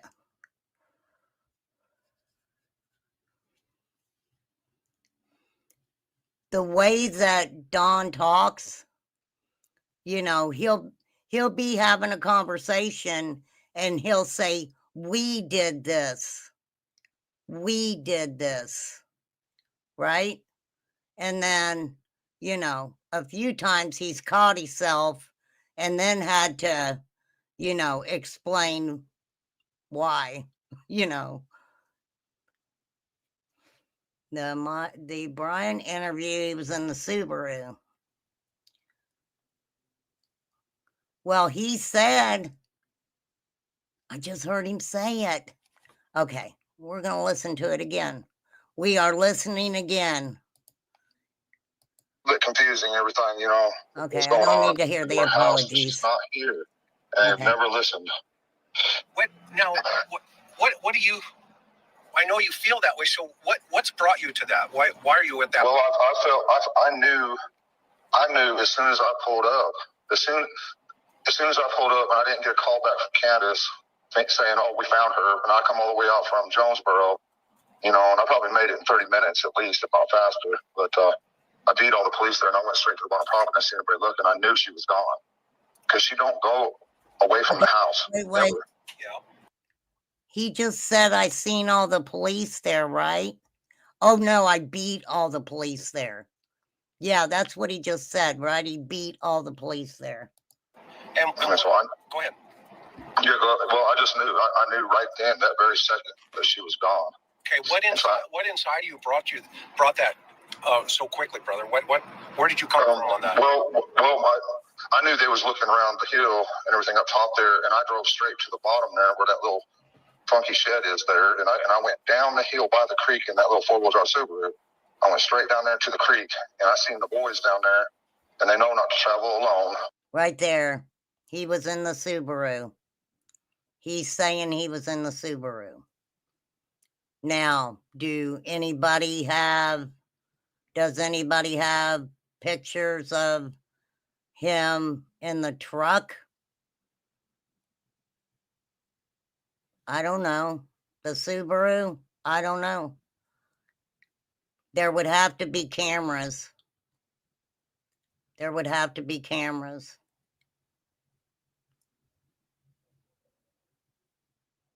He said he took her back.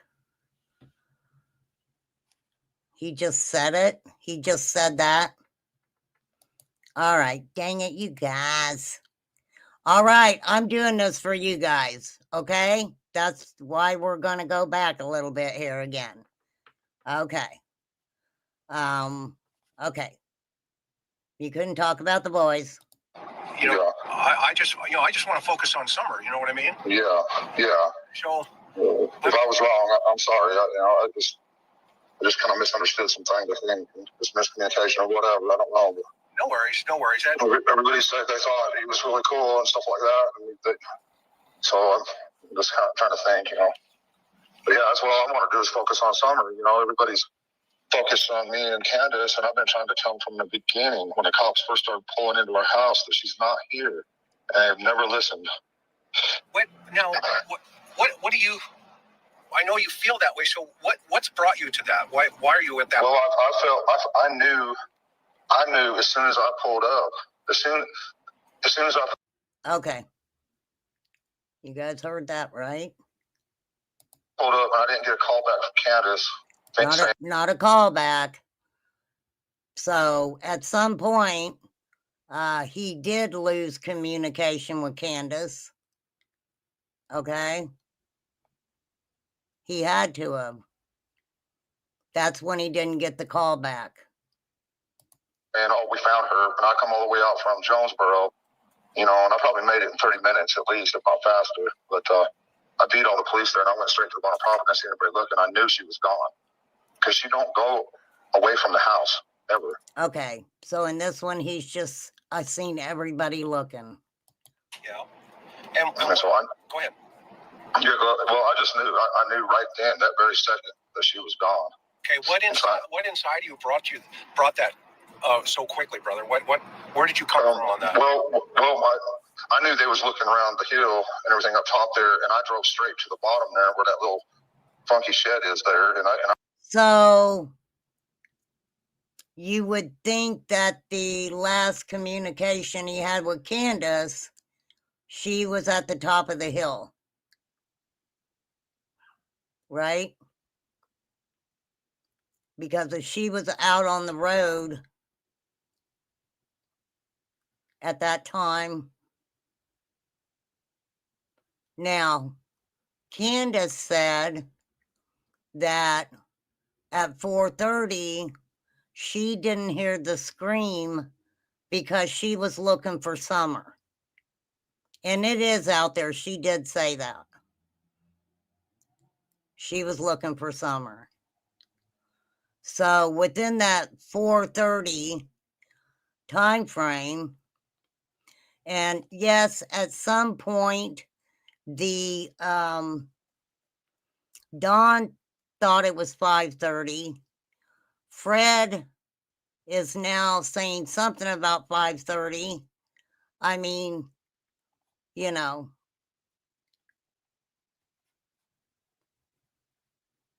a little bit of a time frame difference there.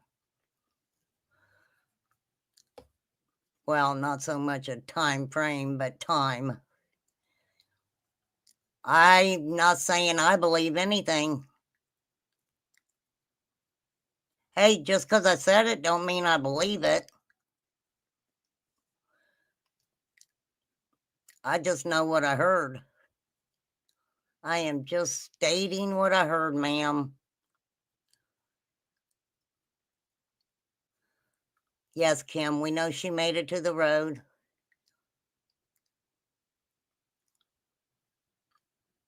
But we all are very curious on what a lot of these people have said and what they said in the beginning, because that's the way I roll over here. I love listening to old interviews. They just say a lot. Why tell someone you're sorry if a child is missing?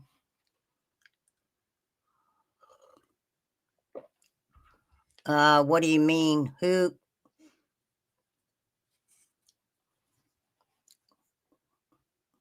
I think he was kind of apologizing here to Chris McDonough for talking smack about him, maybe, right?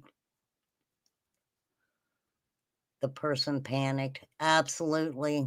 That is, hey, that is pretty good. Okay, so Don's saying he went to the funky shed. I went down the hill by the creek in that little four-wheel drive Subaru. I went straight down there to the creek, and I seen the boys down there, and they know not to travel alone.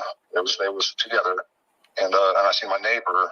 Isn't it kind of weird that, you know, he wanted to let Chris McDonough know what vehicle he was, that he was in? Walking around, and I knew my heart just sank right there. I just knew it, that somebody took her. Because she just don't go nowhere, but she would never leave from up at the, around the house there. No way. Yeah, I mean, what about the boys? What were they doing when you saw them down there by the shed? They weren't by the shed. They was down they were, if you look down where the power lines are, you go straight down, they were looking, walking around looking for Summer. And I knew. Also, at some point, Don said that the boys had walkie-talkies.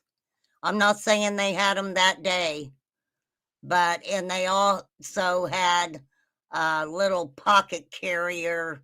You know what I'm talking about, right? That they had with them. Which day did she make it to the road? Because the sync could have been 2 to 3 days. What sync? What are you talking about? The scent?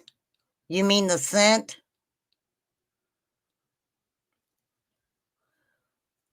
That is true.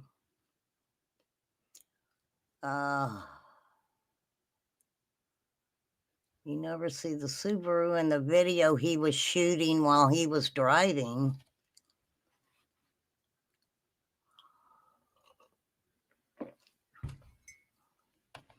There's video. There's actual video that day of Don Wells filming himself to put out on social media. Is that what you're saying?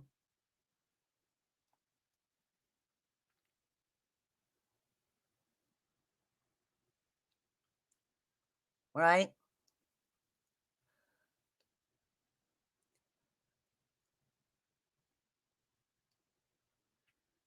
That'd be interesting if that was true. For sure. Jody supposedly told Candace she was sorry, but I took it to mean when she heard the scream and didn't investigate. Yeah, me too, Deb. Me too. I mean, Jody says that scream was, a horrible scream.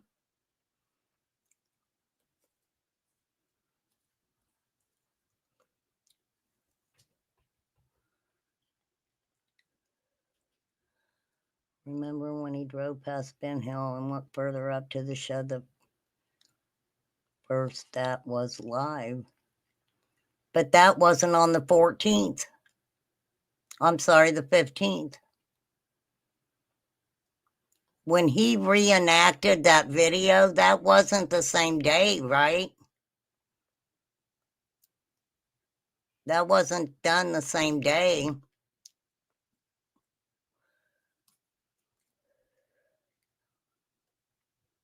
He drove past Ben Hill. Yeah, went further up to the shed. But that wasn't the day Summer went missing. Because I'm saying if, let me know where the proof's at. I'll be glad to look at it. Because if he was videoing, if that man was videoing himself in that car going home to his missing child,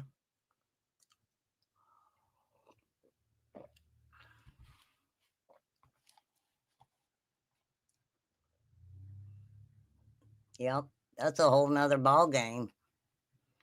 That is a whole nother ball game.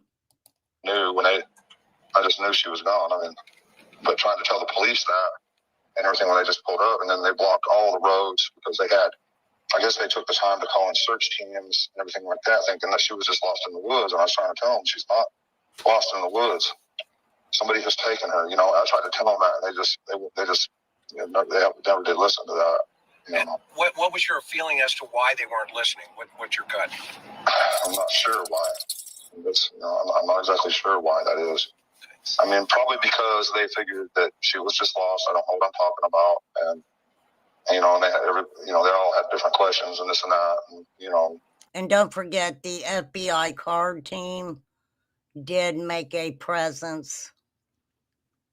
They made a presence. So I believe there was nothing that they found that said Summer had been abducted. I don't remember that. I remember he created the drive for Voices Behind the Wall in the beginning. Yeah, that's the one I remember too, Zena. Thank you, Zena. Probably because, many times before it's always been the parents too and stuff, or whatever. I'm not sure, but I just knew that she was headed down the road somewhere in somebody's car, and no matter what I was saying, it just wasn't getting through. That was a really thin road, wasn't it? the road that Don was on?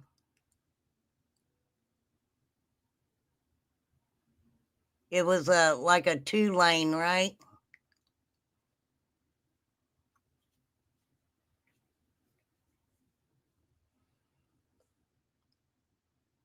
Now, at some point, if I remember correctly, Don talked about a yellow vehicle.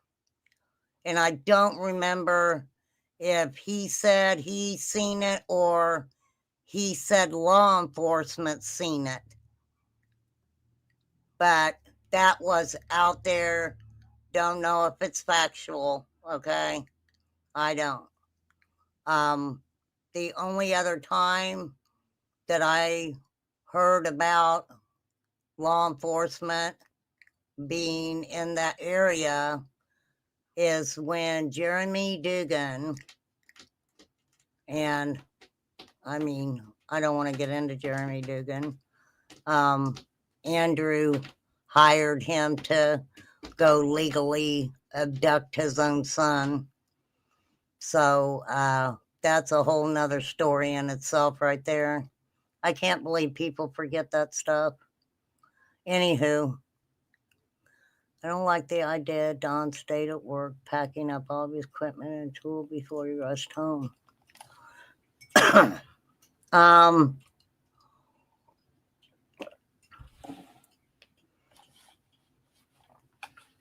Maybe this has happened before.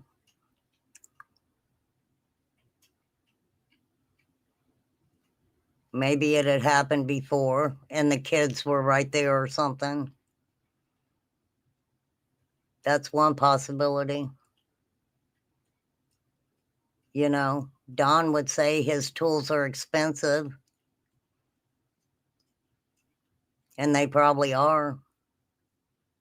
They probably are expensive. So, I mean, if you listen to the Dudley interview, he's kind of, you know, Don's co-workers kind of went to bat for him and, you know, said he was a good dad and all kinds of stuff, you know. They did say that. Don was a worker. So he was a worker. Now, Don's boss never came out and gave him an alibi as far as I know, but I think he talks about that in this interview. So let's hear a little bit more of this. I just felt like I was just totally lost. I was in shock. Yeah. In complete shock. Yeah. Now, when you got there, describe for me what the scene looked like. What was going on?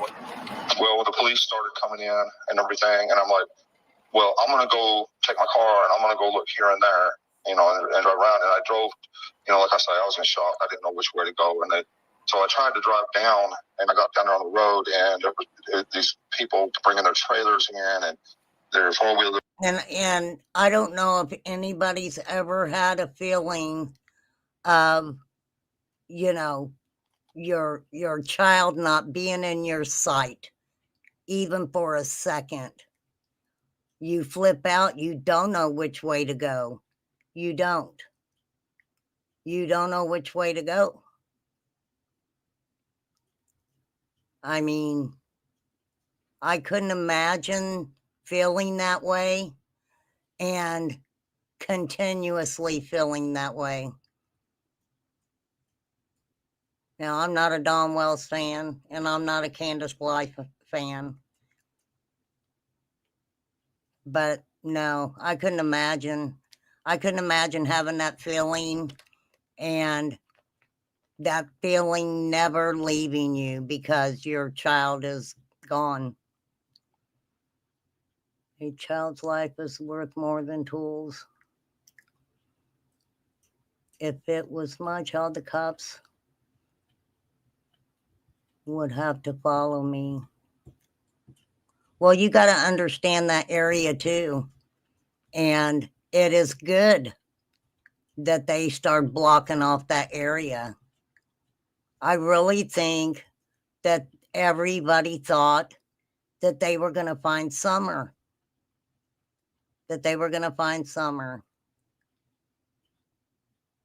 Especially when it started getting dark. Because if she was out there by herself in the dark, there's no way she could have moved around. There's no way she could have moved around. For sure.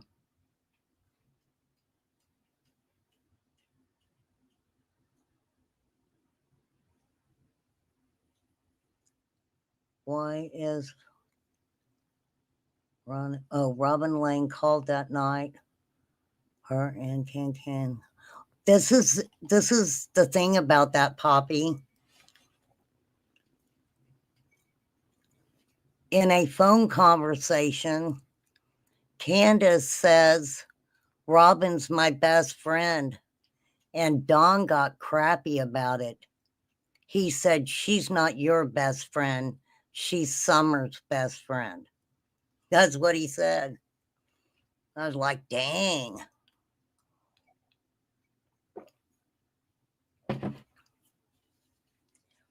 And if that's the case, why was Robin inviting him to go all kinds of places with him? That's what Don said. Robin had been inviting Candace to go to a lot of places with him. Right? Robin was there for Candace. Robin was there more for Candace than Don was, in my opinion.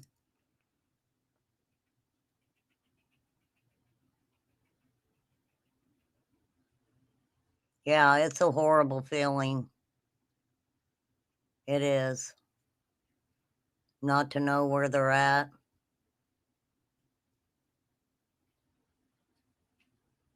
That's sad. That is horrible.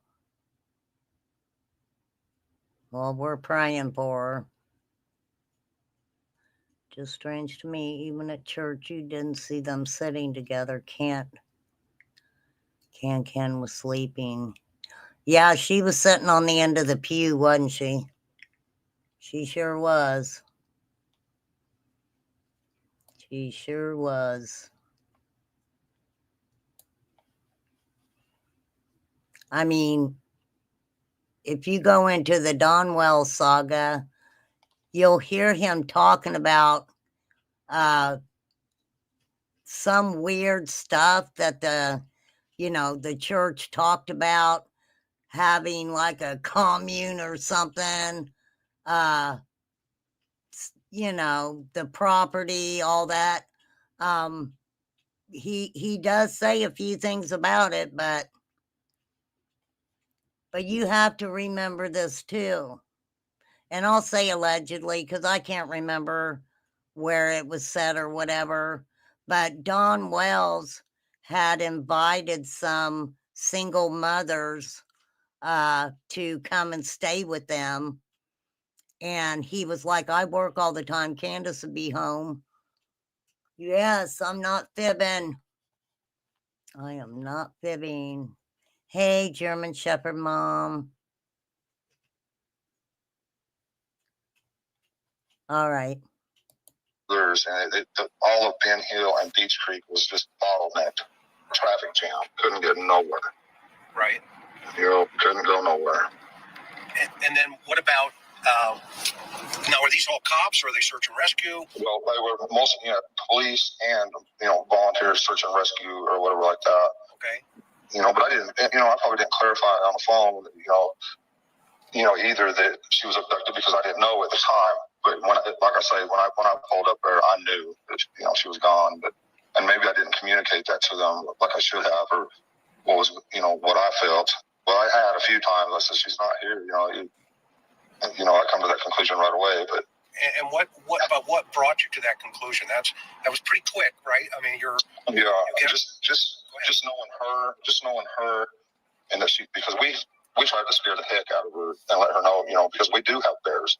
Right. And we do, them dogs, like everybody keeps talking about them dogs, but they're the stupidest damn things. And they also will go away for days and then come back. And I don't know where the heck they go, but they'll, and they weren't there that day. Hey, while I'm thinking about it, did anybody hear someone comment that something about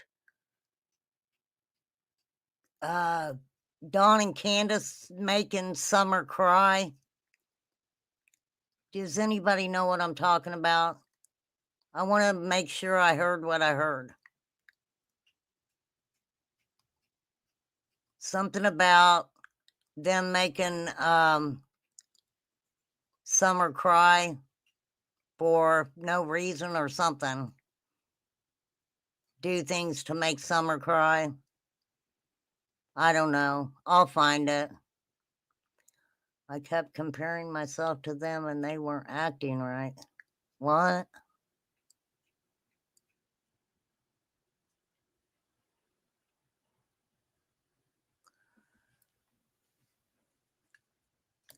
Oh, They weren't around that day. Yeah. So the dogs, you think maybe the dogs got, well, what's your thought on why the dogs weren't there? I don't know where they go, but there's been times, like I say, they've disappeared for days, and they'll come dragging back all tired and beat up and hungry, and stuff like that. Yeah. We don't know where they go. When I told Candace she needed a zoo license. Yeah, I've seen that. Yeah. I'm like, I know. So. And let me tell you how kind of twistedly disgusting some of the things were that was said about Dawn. Trigger warning, big time trigger warning. My channel's always a trigger warning. She said it was about Dawn and a dog. I'm just going to say that. Dawn and a dog. It was pretty messed up. I was like, what? What'd she say? Mary said it. It was Mary's fault. She said it. They always make Summer cry. Okay. So what time did you get there? Do you remember? Well, they say, it's really strange because I thought it was 5:30, but the 911 call says 6:30, 6:26 is when the first call come in. And it could have well be. Sometimes I work till sunset, A lot of times I have been here lately, but But I thought it was 5:30. But the strange thing of it is when we went to the Hawkins County to do our lie detectors and everything like that, they took all of our phones. And then magically, all of our phone records from 3:30 on that day have been deleted. Oh. From 3:30 on that day had been deleted.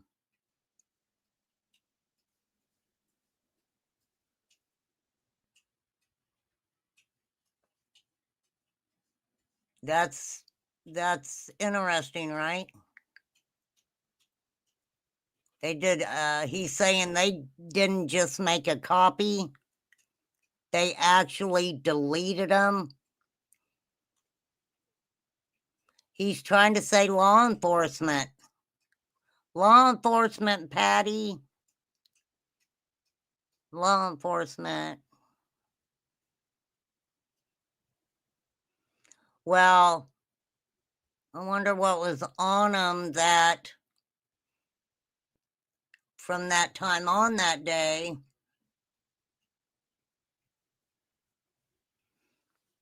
They didn't want them going back and seeing what they were talking about and stuff, right? Part of the cover-up. Oh, I'm sorry. My mind went sideways. I forgot I was talking about Jeremy Dugan. He's a guy from UNH Solutions. Somehow he got hooked up with Andrew Hiltz, and that's a big, long saga in itself. And when he was explaining what his services consisted of, as far as with the Andrew Hiltz case, he says that there was a law enforcement personal vehicle spotted in the area or some shit. I'm not going to say the cop's name, but yeah, that's what he said. That's what Jeremy Dugan said. Can you believe it? I don't know.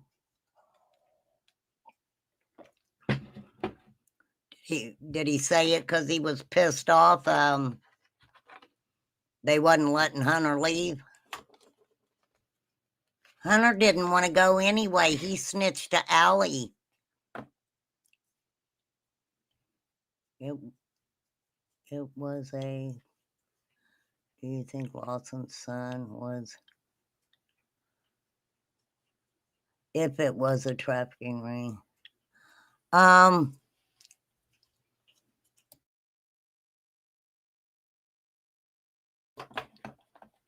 don't think so. I don't think so. I mean, the thing with Lawson's son, he had, it looked like, well, I don't know. I mean, I don't know.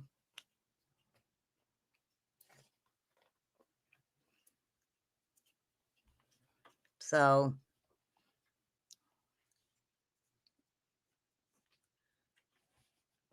the only reason they would delete it as if it was evidence.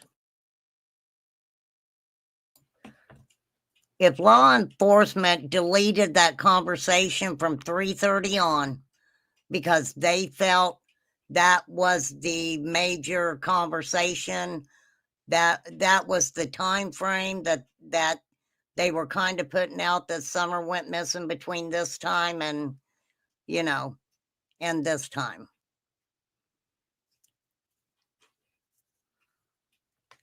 Whatever they thought was in those conversations, those conversations, they did not want Dawn and Candace and Grandma to be able to look at those conversations, right? And get a story, make up a story.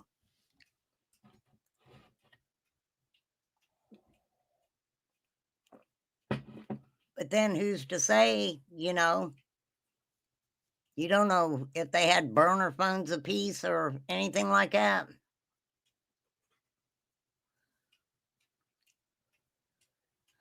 Me neither, Michael Myers. Okay, guys. Interesting. Yeah, me, my wife's, and or her mother have all been deleted from 3:30 on. So they had your phones that day then? Yes, sir. And when did they give them back to you? They give them back, fairly quickly, but we never even looked at them until about, a week or two ago. We had some detectives that we talked to, a lot, and they wanted to know exactly this information, and we all looked, and it was all gone, deleted. Oh, interesting. Yes. So what about when you, in your gut, I was watching the news, you on the news channel, and when the reporter asked you, what's your fears and stuff, and what is your thought process about where do you think she is? Well, at first I thought, it's got to be some sicko hillbilly druggie, drug her off in the woods or something, or somebody put her in her car and took her not too far away or whatever like that. But I'm starting to wonder if it isn't some high-end thing. Maybe somebody's seen her on Facebook, because my wife was always posting stuff on Facebook. And Dawn's being honest here. Candace was posting a lot of things of the kids on Facebook. I mean, it could have been, she could be anywhere. My mind just goes back. No, because it's interesting. Hey, Dazed. It's interesting that, oh, what was I going to say? I can't remember. Yeah, That's the only reason I would think that they would not want them to have access to their conversations from 3:30 on.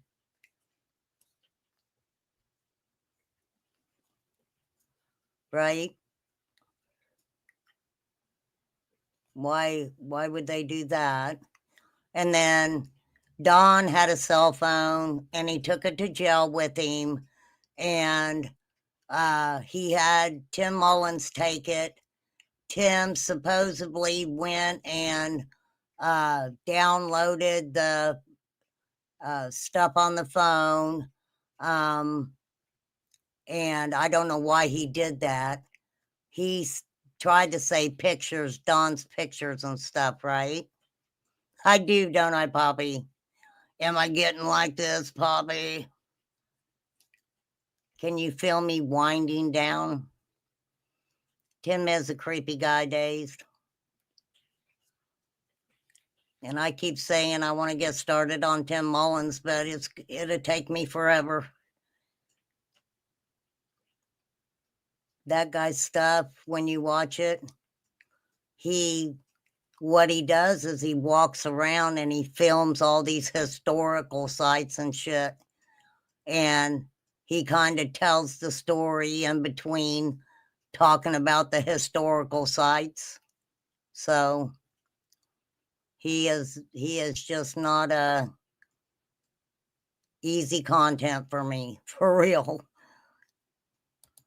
Forward, I don't have any idea, but I figured kind of that.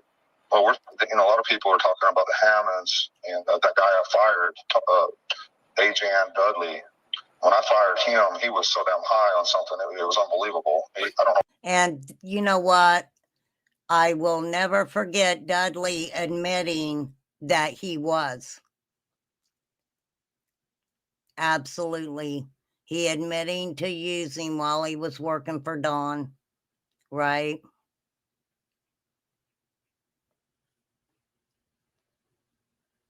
Well, I'm glad Benny told you that, Michael Myers.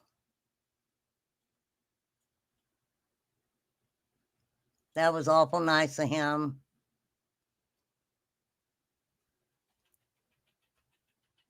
Did we ever find out the name of the dude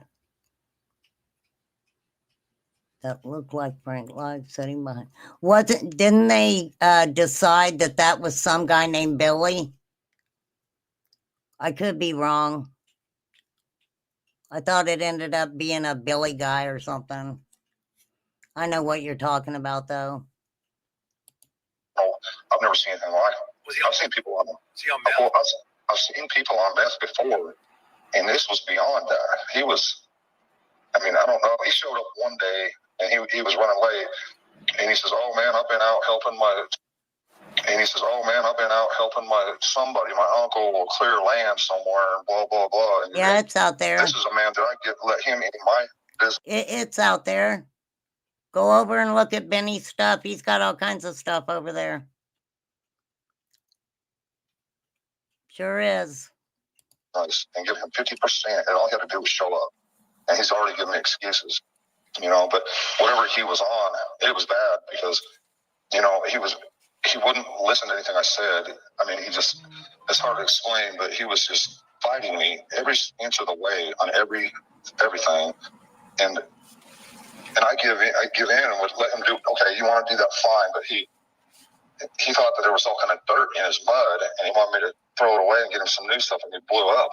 And he's like, "Man, you put it back in there?" What? And just like yelling at me. And then later that day, he's like, "Just go home." He was throwing mud all over the floor of my new house. Okay. So what ended up happening with Dudley, Don told law enforcement about Dudley. They actually went looking for Dudley. Right? Well, I don't know. I don't know how any of them judge each other on that stuff.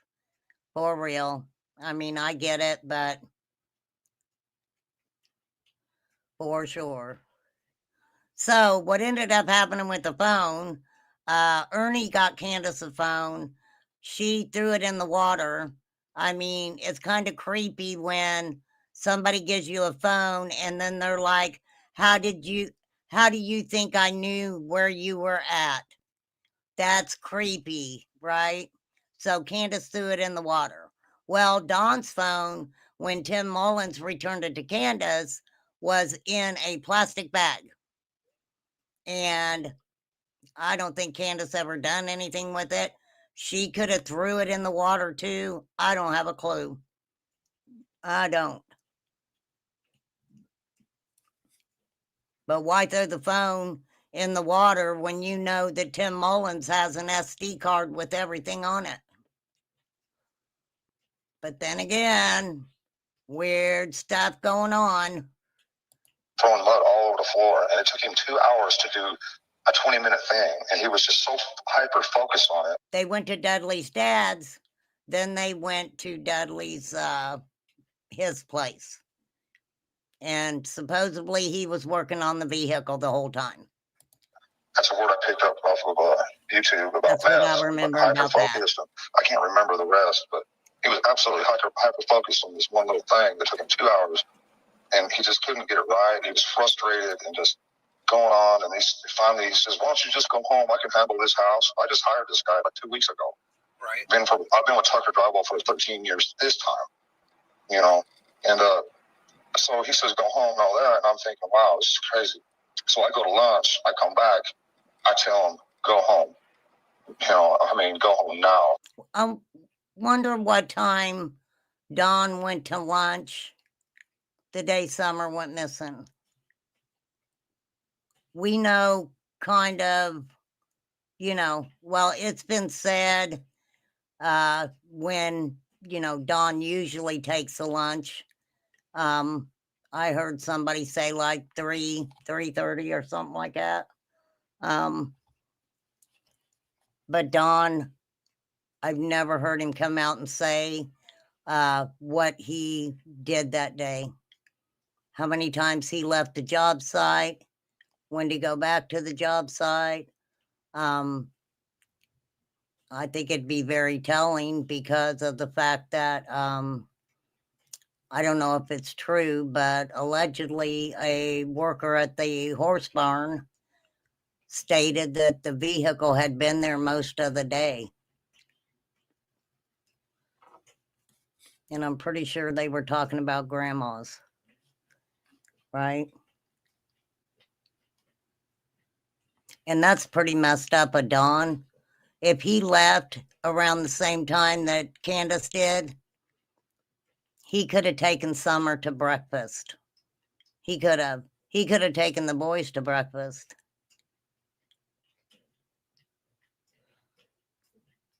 Right? But then Fred says, and you can't believe what Fred says, that he seen Dawn and the boys that morning. I wonder how many days he had been up. That's just a weird question, but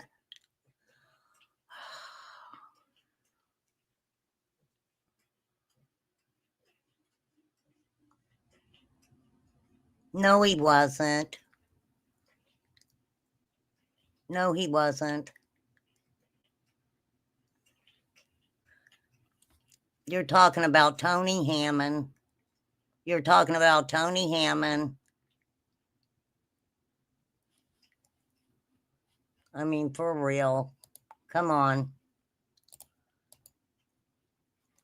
Stop that.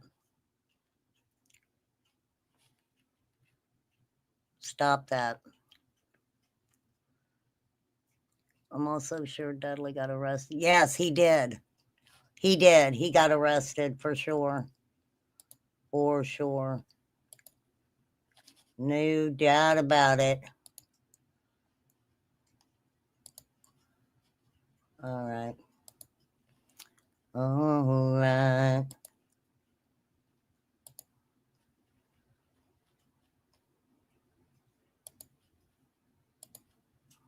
Okay.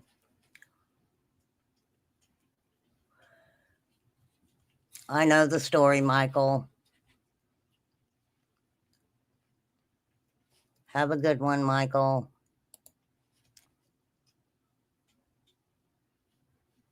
Don't blame things on people unless you know it's factual.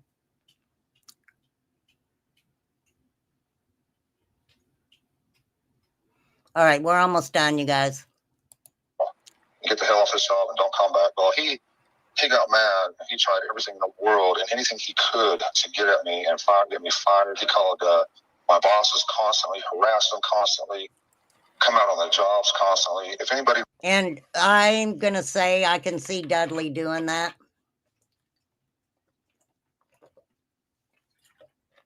Absolutely. Can see it. Dudley even said he talked to him a couple times. He knew where I was at that time, it would have been him. You know, and the day after I fired him, when summer got done.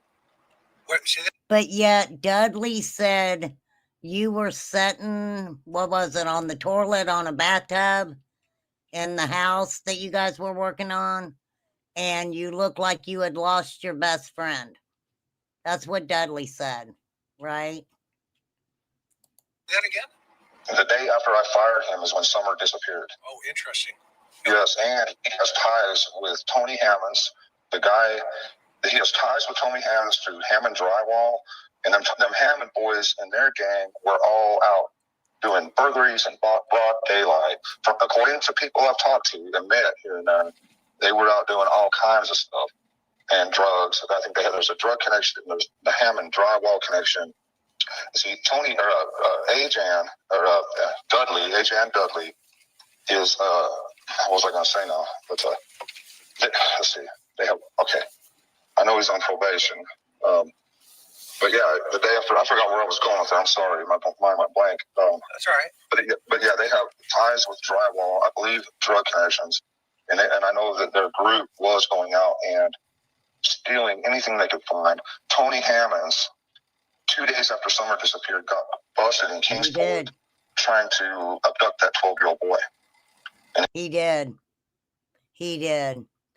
And Candace, I don't know who told Candace this. I would love to know, Candace, who told you that Tony Hammonds was in the area that day? Who told you that? I want to know. I do. I really do. Right? Then you got Marlena. You know, unfortunately, her living arrangements aren't that great. And she says that Tony Hammond tried to get into her car. I heard her say that. For sure. For sure. He was afraid. And that's a possibility too, Twister. That's a possibility too. I'm sure if he knew that CPS was coming, he probably was worried about it. Probably was.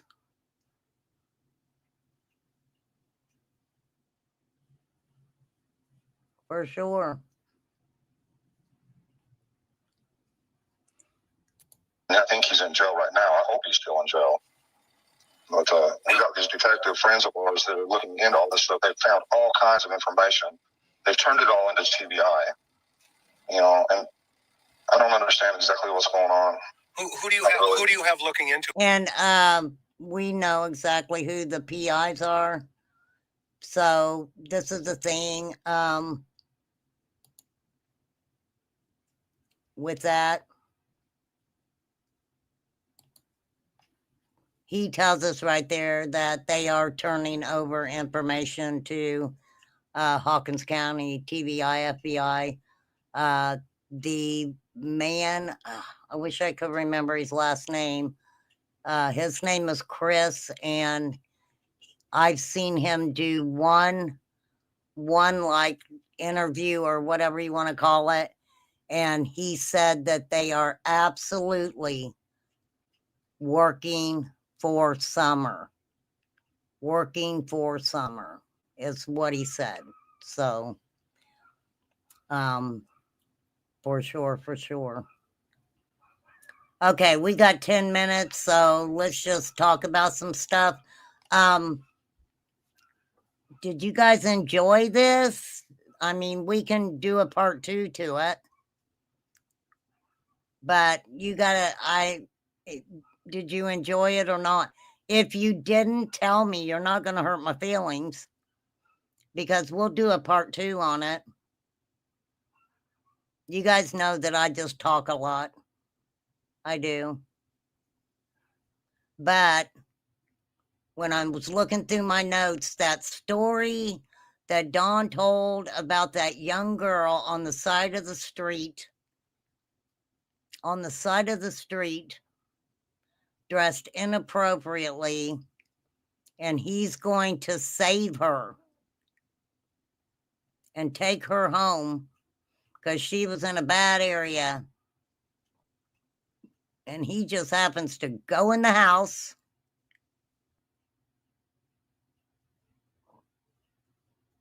And there's an old lady doing the Coca-Cola. And he was pretty sure that the 3 children, that's 3 kids, including the little girl he picked up, were not her children. And yeah, I had forgotten about that story. I did.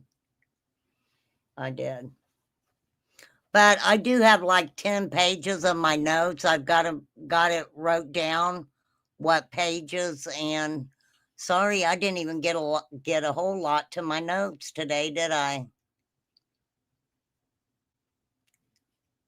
But it's nice to hear when they're talking, I can, I remember things. I remember when we met. That is the way I remember it. I know, girl. I know. You know what? Congratulations, Deb. Congratulations. You deserve it, girl.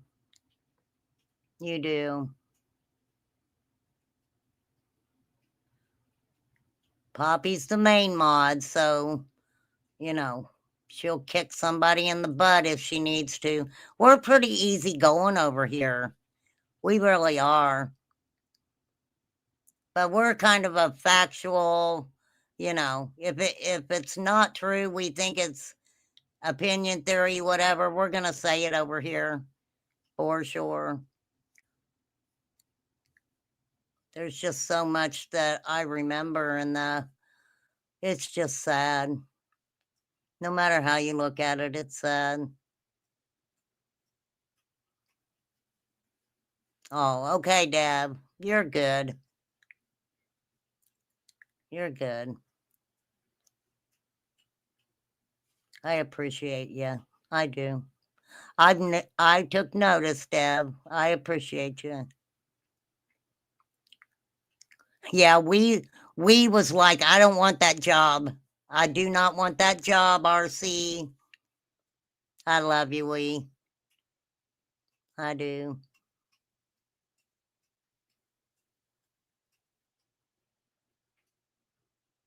There's usually like Pat Wicks.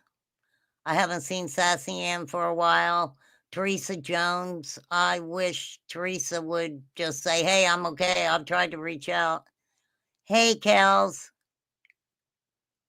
You're celebrating today? What are you celebrating, Kels? Do I need to ask? For sure. Hey, Slim Pickens. Fruit and Veggie Farm. For real. That is cool. I know. If I move, I lived in the country a couple times, but I'm older now. I want to go back to the country. I do.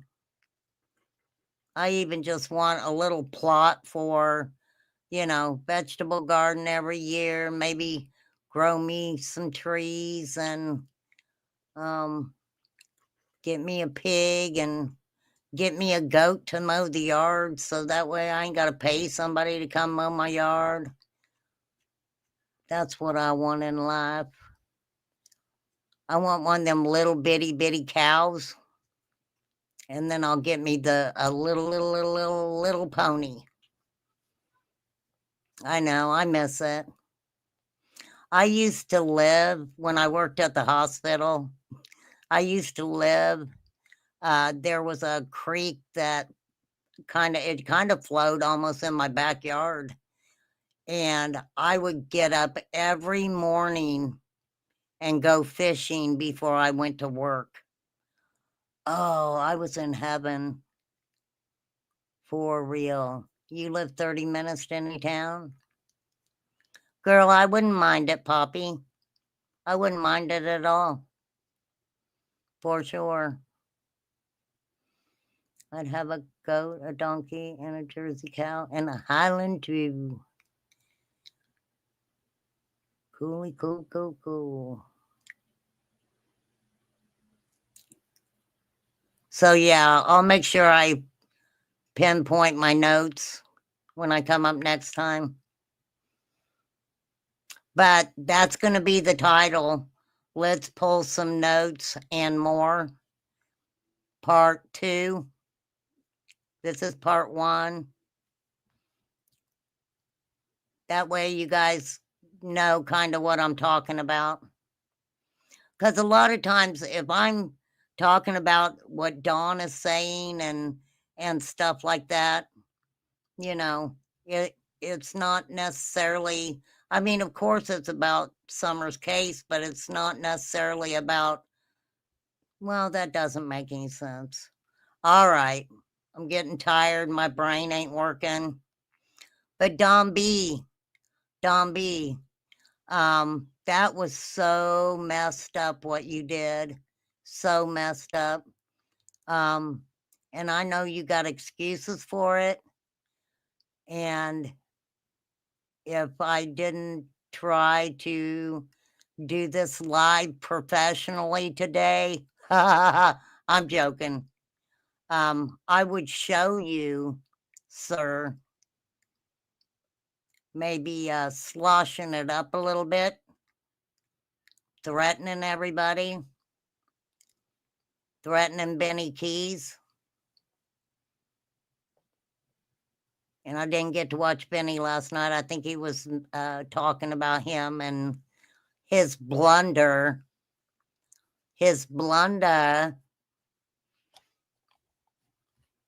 But I was already, my computer was off. I was all kicked back, so I didn't go on there. I was going to email it to him real fast. Yeah. Freaking weirdo. I adore you. Thank you for being a member for 18 months. It means so much. And happy birthday, lady. Happy birthday. Michael Myers, the reason I'm going to tell you why I timed you out is because you were putting out false information. And, you know, over here, we like to see the receipts on that. And, yeah, I would think if Dudley was with Tony Hammond the day that Tony Hammond tried to take that little boy, I think he would be, you know, he would probably be in jail for accessory right now. I'm just saying. I could be wrong, but Poppy too. Oh, that is so cool, you guys. Thank you so much. You guys know I do appreciate you. I absolutely do. Oh, well, I love having you guys here. The conversation's always so good. So people don't need to be afraid to come over here and give their opinion or anything. But you know how we are about blatantly false information. I would have to see receipts on that. And I don't want to hear, well, this creator said it. Not that I'm saying Not that I'm saying there are not people, okay, that I believe. I'm not saying that. Not at all. I just ask a lot of questions because I'm weird like that. All right, we will do a part two. I'll try to schedule it because I know I throw whammies in here when I just go live on you guys. So, but newer people, come on in chat, say hey, tell us how you feel. I mean, for real. Just please don't say that somebody is an accessory in a kidnapping unless you got proof, okay? For real. All right. Thank you guys. I appreciate you. It's 3 hours. Be you, do you. Go hang out, have fun. For real. All right. Later. Peace out, guys.